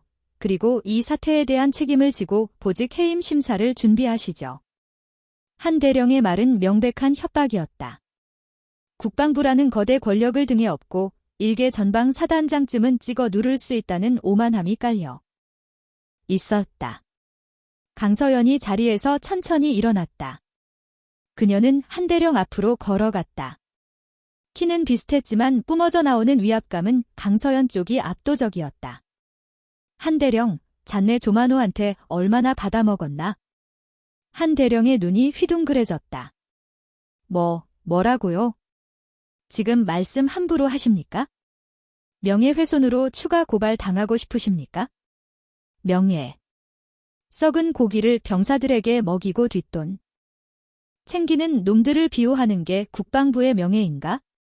강서연은 책상 서랍을 열어 두툼한 파일 하나를 꺼냈다. 그리고 한대령의 가슴팍에 툭 하고 밀어붙였다. 이게 뭔지 아나? 조만호 사무실 금고에서 나온 비밀 장부 사본이야. 거기 보면 아주 나치 이름들이 많더군. 자네 이름도 있고 자네를 보낸 군수국장 신준장 이름은 아주 VIP 대접을 받고 있던데. 한대령의 얼굴이 순식간에 사색이 되었다. 손끝이 파르르 떨렸다. 조만호가 체포될 때 헌병대가 압수한 줄만 알았던 장부가 사실은 강서연이 별도로 확보해 둔 것이었다. 707 시절부터 정보 수집에 도같은 그녀가 아무런 대비 없이 칼을 뽑았을 리 없었다. 이건 불법 수집 증거입니다. 효력이 없습니다. 불법이라고? 나는 사단장으로서 부하들의 건강과 생명을 위협하는 암적인 존재를 도려내기 위해 정당한 지휘권을 행사했을 뿐이야. 이 비밀 장부를 언론에 터뜨릴지 기무사령관에게 직보할지 고민 중이었는데 자네가 제 발로 찾아와 주니 수고를 덜었군. 강서연은 여유롭게 핸드폰을 들어보였다. 지금 당장 기자회견을 열어야겠어. 국방부 감사관, 비리업체 비호하려 일선 사단장 협박하다라는 헤드라인이면 내일 조간 신문 일면은 따놓은 당상 아니겠나? 사단장님, 잠시만요. 대화로 하시죠. 대화로. 다급해진 한대령이 강서연의 팔을 잡으려 했다. 그 순간 강서연의 눈빛이 매섭게 돌변했다. 그녀는 한대령의 손목을 가볍게 쳐내고는 순식간에 팔을 비틀어 등 뒤로 꺾어 제압해버렸다. 으아! 비명과 함께 한대령이 책상 위로 처박혔다. 수행원들이 놀라 달려들려 했지만 강서연의 서리빛 같은 일갈에 그 자리에 얼어붙었다. 거기 꼼짝 마. 움직이면 공무집행 방해 및 상관 폭행 미수로 간주하고 즉시 구속한다. 집무실 안에는 숨막히는 살기만이 감돌았다. 강서연은 꺾인 팔 때문에 헐떡이는 한대령의 귓가에 낮게 속삭였다. 똑바로 들어. 내가 건드리는 놈은 별이 아니라 대통령 할아버지가 와도 절대 안 봐준다. 당장 용산으로 튀어가서 내 주인 신준장에게 전해. 옷 벗을 준비나 하고 있으라고. 내일 아침이면 이 장부 원본이 청와대 민정수석실로 들어갈 테니까. 강서연이 팔을 놓아주자 한대령은 비틀거리며 뒷걸음질 쳤다. 그는 공포에 질린 눈으로 강서연을 바라보았다. 이 여자는 미쳤다. 아니, 미친 게 아니라 진짜 군인이다. 타협이라는 단어를 모르는 진짜야? 두고 봅시다. 한대령은 비겁한 막말을 남기고 도망치듯 사단장실을 빠져나갔다. 그들이 타고 온 세단이 꽁무니를 빼며 사라지는 모습을 창가에서 지켜보던 강서연은 씁쓸한 미소를 지었다. 두고 볼 것도 없지? 이미 끝난 싸움이니까. 그녀는 즉시 책상 위에 인터폰을 눌러 법무참모를 호출했다. 법무참모. 지금 바로 장부 원본 들고 수도방위사령부 헌병단으로 출발해. 국방부 놈들은 믿을 수 없으니 수방사 헌병단장에게 직접 전달하도록. 내 이름을 대면 알 거다. 알겠습니다. 다음 날 아침 뉴스는 발칵 뒤집혔다. 국방부 군수국장과 감사관 등 고급 장교 5명, 군납비리 혐의로 긴급 체포라는 속보가 떴다. 12사단 병사들은 생활관 TV를 보며 환호성을 질렀다. 와, 우리 사단장님이 싹 다 쓸어버리셨대. 진짜 걸크러시 대박이다. 이제 우리 건드리는 놈 아무도 없겠네. 강서연은 TV를 끄고 창밖을 바라보았다.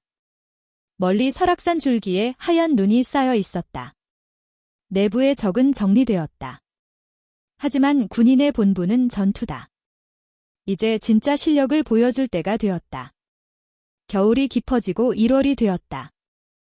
육군 KCTC 훈련 시즌이 돌아왔다. 이번 훈련은 12사단이 공격군, 청군, 전갈부대라 불리는 KCTC 전문대항군, 홍군, 이 방어하는 통상적인 시나리오가 아니었다. 육군 본부의 특별 지시에 따라 인접부대인 21사단과 12사단이 맞붙는 쌍방 자유기동 훈련으로 결정된 것이다. 이 21사단장은 육사 출신의 엘리트이자 보수적인 성향이 강한 오현석 소장이었다. 그는 평소 비육사 출신의 여군인 강서연을 못마땅하게 여기고 있었다. 여자가 사단장이라니 세상 말세야. 훈련이 장난인 줄 아나? 이번 기회에 아주 콧대를 꺾어주지. 오 소장은 훈련 전 참모회의에서 호언장담했다. 21사단은 병력 수도 많고 최신 장비도 더 많이 보유하고 있었다. 객관적인 전력에서는 12사단이 열세였다. 훈련 당일 강원도 인제와 양구에 걸친 광활한 산악지대가 훈련장으로 지정되었다. 영하 20도의 혹한이었다. 상황실에 앉은 강서연은 지도를 응시하고 있었다. 상대방은 전통적인 공격법으로 나올 거다. 오 소장은 교과서적인 지휘관이야. 압도적인 화력으로 중앙을 돌파하고 기동 타격대로 측면을 치겠지? 작전 참모가 물었다. 그럼 저희는 방어 위주로 가야 합니까? 병력 차이가 1.5배나 납니다. 강서연이 고개를 저었다. 아니, 방어는 죽음이다. 우리는 유령이 된다. 그녀는 지도 위에 험준한 산악 루트 하나를 손가락으로 가리쳤다. 우린 여기로 간다. 참모들이 경악했다. 사단장님, 거기는 길이 없습니다. 절벽지대라 차량은 커녕 도보로도 이동이 불가능합니다. 게다가 눈이 허리까지 쌓여 있습니다. 그러니까 거기로 간다. 적들도 거기는 비워뒀을 테니까. 강서연은 자리에서 일어났다. 그녀는 전투복 위에 흰색 설상 위장복을 걸쳤다. 내가 한개 대대 병력을 이끌고 직접 침투한다. 나머지 병력은 전방에서 시끄럽게 소리만 질러. 우리가 적의 지휘부를 타격할 때까지 버텨라. 참모장이 다급히 외쳤다.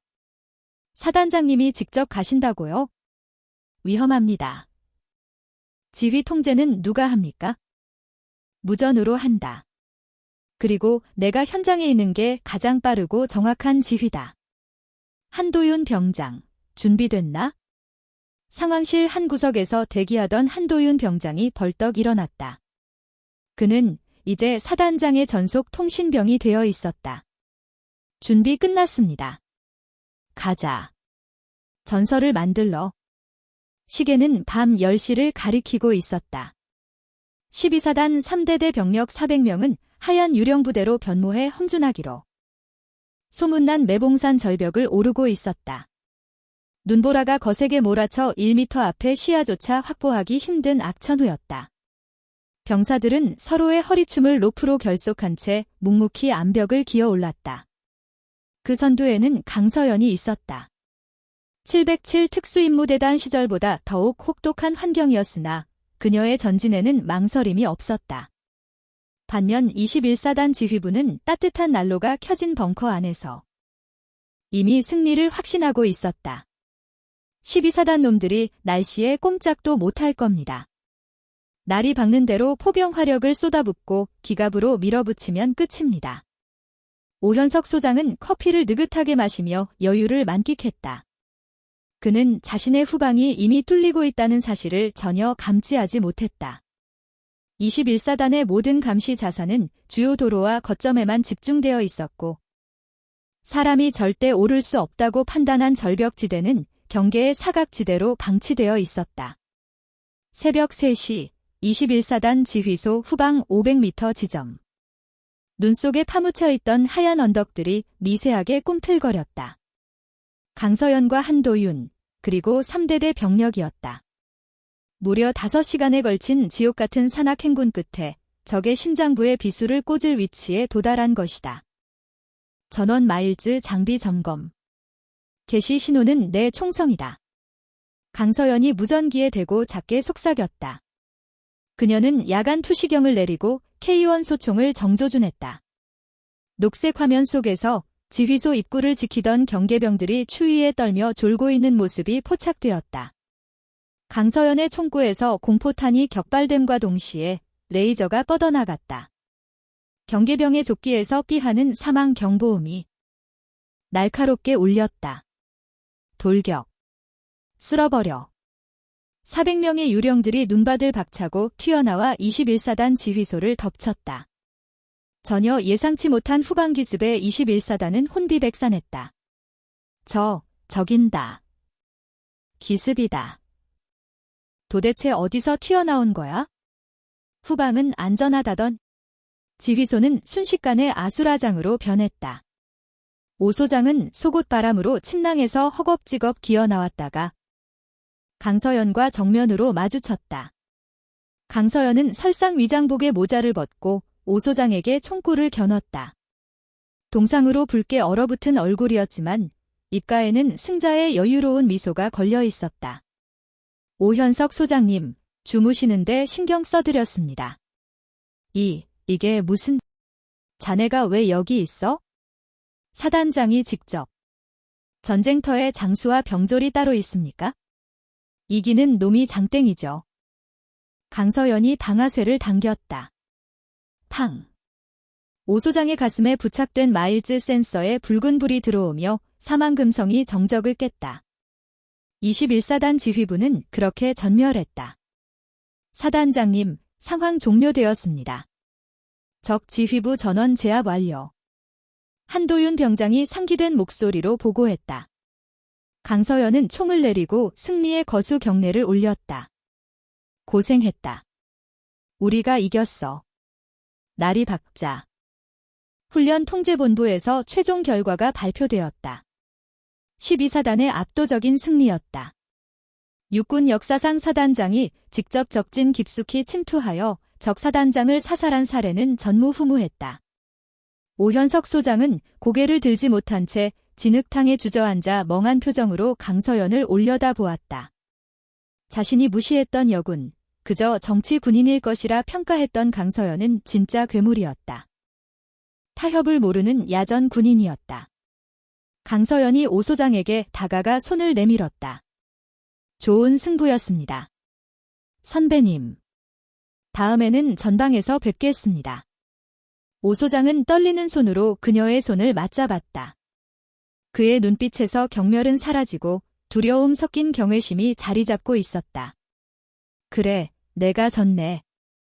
자네, 정말 대단하군. 707의 전설이 헛소문이 아니었어. 강서연은 병사들을 향해 돌아섰다. 밤새 눈밭을 구른 3대대 병사들이 그녀를 보며 환호성을 질렀다. 사단장님 만세. 12사단 만세. 그들의 함성은 인재의 골짜기를 가득 메웠다. 강서연은 주먹을 불끈 쥐어 하늘로 들어올렸다. 그녀는 이제 단순한 지휘관이 아니었다. 병사들의 영웅이자 12사단의 자부심 그 자체였다. 하지만 승리의 기쁨도 잠시. 서울 육군본부에서 긴급 호출이 내려왔다. 이번 훈련의 성과가 워낙 파격적이었기에 참모총장이 직접 대면하길 원한다는 명분이었다. 그러나 그 호출 뒤에는 또 다른 거대한 음모가 도사리고 있었다. 그녀의 능력을 시기하는 세력들이 마지막 덫을 놓고 있었다. KTC 훈련의 대승과 식자재 비리 척결로 강서연 소장의 명성은 하늘을 찔렀다. 언론에서는 그녀를 창군인 한국의 잔다르크라 지켜세웠다. 하지만 빛이 강하면 그림자도 짙어지는 법, 그녀의 파격적인 행보에 위기감을 느낀 군 내부 기득권 세력들이 최후의 반격을 준비하고 있었다. 그 중심에는 육군본부 인사사령관 민성훈 중장이 있었다. 그는 구속된 군수국장의 육사 동기이자 과거 최창호 소령의 집안과 깊은 이해관계로 얽힌 인물이었다. 그는 강서연이 차기 진급 대상에 오르는 것을 막기 위해 교묘한 여론전을 기획했다. 어느 날 아침 인터넷 커뮤니티와 뉴스 댓글창이 악의적인 게시물로 도배되기 시작했다. 12사단장 병사들 혹사 논란, 영하 20도에서 동상 환자 속출, 안전 무시한 보여주기식 훈련, 병사들은 골병 든다, 격운 사단장의 히스테리, 병사 인권 유린 심각. 교묘하게 편집된 사진과 익명의 투서들이 쏟아져 나왔다. 훈련 중 지쳐 잠든 병사의 사진을 마치 가혹 행위를 당해 쓰러진 것처럼 포장했고, 식자재 비리를 척결하고 병사들에게 삼겹살을 먹인 이를 규정 위반 및 예산 유용으로 둔갑시켰다. 여론은 순식간에 요동치기 시작했다. 군인권센터에는 항해 민원이 빗발쳤고 부대 정문 앞엔 진상규명을 촉구하는 시위대가 인산인해를 이루었다. 민성훈 중장은 이 저조한 기회를 놓치지 않고 육군본부 감찰단을 12사단으로 급파했다. 이는 국방부가 아닌 육군본부 차원에서 진행되는 고강도 표적 감찰이었다. 사단장실에서 창밖의 시위대를 내려다보던 강서연은 씁쓸한 미소를 지었다. 덫들이 밖에만 있는 줄 알았는데 아직 내부에도 쥐새끼들이 숨어 있었군. 부관이 근심 가득한 표정으로 들어와 보고했다. 사단장님, 육군본부 징계위원회가 다음 주 개최로 확정되었습니다. 직무정지 명령이 떨어질 가능성도 배제할 수 없습니다. 서둘러 소명 자료를 준비하셔야 합니다. 소명이라? 내가 떳떳한데 구구절절 변명할 필요가 있나? 훈련의 강도가 높았던 것, 규정을 어겨가며 사비로 병사들에게 고기를 먹인 것도 사실이었지만 강서연은 부끄럽지 않았다. 그녀는 불의와 타협할 생각이 추호도 없었다. 강서연은 감찰단 앞에서 당당하게 자신의 지휘 철학을 피력했다. 그러나 민중장의 사주를 받은 감찰단은 요식 행위에 불과했다. 그들은 이미 보직 해임이라는 답을 정해두고 짜맞추기식 수사를 감행했다. 부대 분위기는 흉흉해졌다. 병사들은 사단장의 해임설에 동요하며 불안해했다. 야, 진짜 사단장님 옷 벗으시는 거야? 말도 안 되잖아. 우리 밥 챙겨주고 같이 뒹굴어주신 분인데 이게 죄가 된다고? 윗대가리들 진짜 썩어 빠졌네. 그때 생활관에서 핸드폰을 보고 있던 한도윤 병장이 자리를 박차고 일어났다. 이대로 있을 순 없습니다. 우리가 침묵하니까 진짜 우리가 피해자인 줄 알지 않습니까? 그럼 우리가 뭘 할 수 있는데? 사실을 말해야죠. 누가 진짜 피해자고 누가 진짜 영웅인지. 한도윤은 떨리는 손으로 군인들이 주로 이용하는 익명 커뮤니티 육군훈련소 대신 전해드립니다에 접속해 글을 작성하기 시작했다. 저는 12사단 3대대 병장 한도윤입니다. 현재 뉴스 보도는 명백한 왜곡입니다. 그는 강서연 소장이 유격 훈련장에서 자신을 구했던 일. 40km 행군 때 병사의 군장을 대신 메어준 일. 비계 덩어리를 걷어내고 사비로 삼겹살을 사준 일화들을 상세히 적어 내려갔다. 그리고 마지막에 호소했다. 우리는 학대당한 것이 아니라 난생 처음으로 군인 대접을 받았습니다. 혹한 속에서 우리가 버틸 수 있었던 건 사단장님이 맨 앞에서 바람을 막아주셨기 때문입니다. 제발 우리 사단장님을 지켜 주세요. 한도윤의 글은 기폭제가 되었다. 12사단 장병들이 너도 나도 댓글로 증언을 쏟아냈다. 전역한 예비역들까지 가세했다. 나 저번 달에 전역했는데 강서연 소장님은 진짜 참군인이다. 미필인데 최창우 그 쓰레기 날려버린 것만 봐도 노벨 평화상 감이네. 여론은 하룻밤 사이에 급반전되었다. 조작된 선동임이 드러나자 국민들의 분노는 육군본부와 민중장에게 향했다. 청와대 국민청원 게시판에는 강서연 소장 징계 철회 및 음해 세력처벌 청원이 올라왔고 순식간에 20만 명의 동의를 돌파했다. 징계위원회 당일 육군본부 대회의실. 위원장석에 앉은 민성훈 중장은 쏟아지는 비난 여론에 식은땀을 흘리며 스마트폰을 확인하고 있었다. 여론이 걷잡을 수 없이 악화되자 국방부 장관마저 그에게 등을 돌린 상태였다. 강서연이 정복 차림으로 위원회장에 들어섰다. 그녀의 표정은 여전히 담대했다. 강서연 소장, 귀관에 대한 혐의는? 민성훈 중장이 말을 꺼내려 하자 강서연이 말을 끊고 치고 들어왔다. 혐의. 병사들을 강하게 훈련시키고 배불리 먹인 죄입니까? 아니면 무능하고 부패한 지휘관들의 신경을 건드린 죄입니까? 뭐야? 말 조심해. 민성훈 중장님, 당신이 최창우의 부친에게 골프 접대받고 뒤를 봐준 사실을 모를 줄 아셨습니까? 강서연은 품에서 녹음기를 꺼냈다. 최창우가 구속된 후 면회온 민중장과 나눈 대화 내용이 담긴 녹음 파일이었다. 강서연은 정보과를 통해 최창우의 접견 기록을 감청하고 있었다. 너 이번에만 입 다물고 있으면 내가 다 빼내줄게. 강서연 그 여자는 내가 어떻게든 옷 벗길 테니까. 녹음 파일이 재생되자 회의장은 찬물을 끼얹은 듯 침묵에 휩싸였다. 민중장은 얼굴이 사색이 되어 자리에 주저앉았다. 이 시간부로 당신은 내 심판 대상이 아닙니다. 국민과 법의 심판을 받으십시오. 문이 열리고 군검찰 수사관들이 들이닥쳤다. 민성훈 중장은 뇌물수수 및 직권남용 혐의로 현장에서 체포되었다. 그가 끌려나가며 지르는 비명은 12사단 병사들의 기합소리보다 처량했다. 강서연은 징계위원회장을 나서며 하늘을 올려다보았다. 먹구름이 걷히고 있었다. 그녀를 지켜준 것은 계급장도 권력도 아니었다. 바로 그녀가 진심으로 대했던 병사들의 마음이었다. 시간은 흘러 어느덧 3월, 인제에도 봄 기온이 감돌고 계곡에는 얼음 녹은 물이 흐르고 있었다. 12사단은 이제 대한민국 육군 최정예 부대로 거듭났다.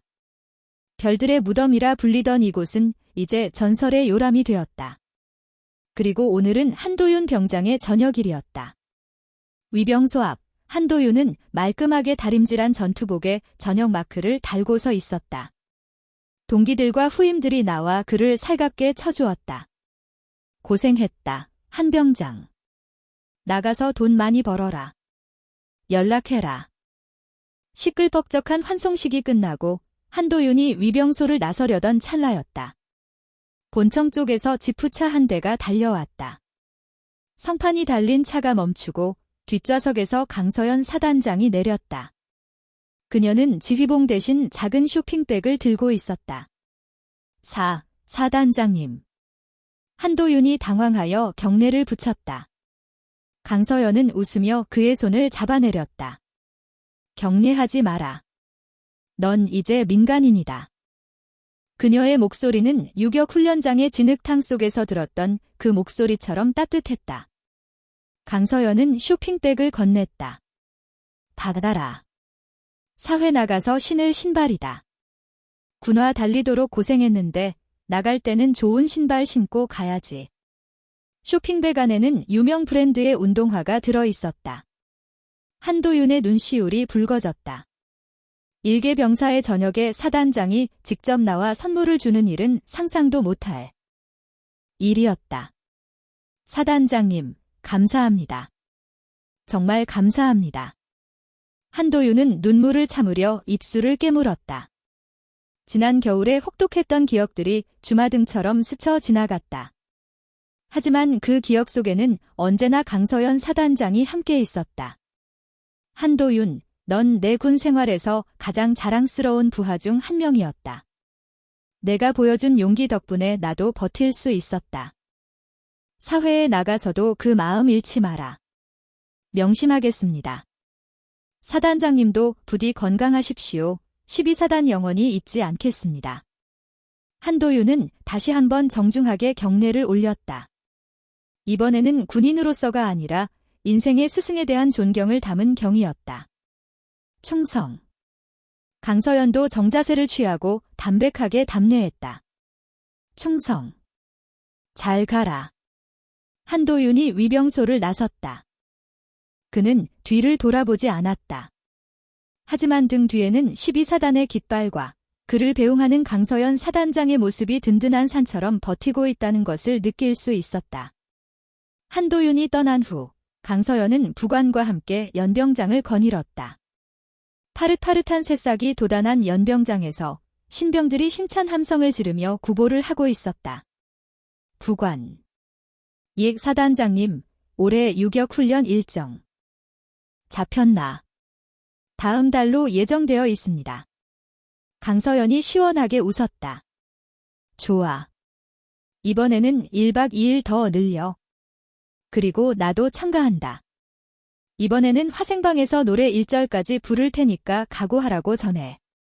부관이 울상을 지었지만 강서연의 발걸음은 그 어느 때보다 가벼웠다. 인제의 봄바람이 그녀의 별 2개를 스치고 지나갔다. 썩은 살은 도려났고 그 자리에 강이 나고 새로운 살이 돋아났다. 그녀가 있는 한 대한민국 육군 12사단 을지부대는 결코 흔들리지 않을 것이다. 별들의 유격장. 그곳은 지옥이었지만 동시에 진정한 군인이 태어나는 요람이었다.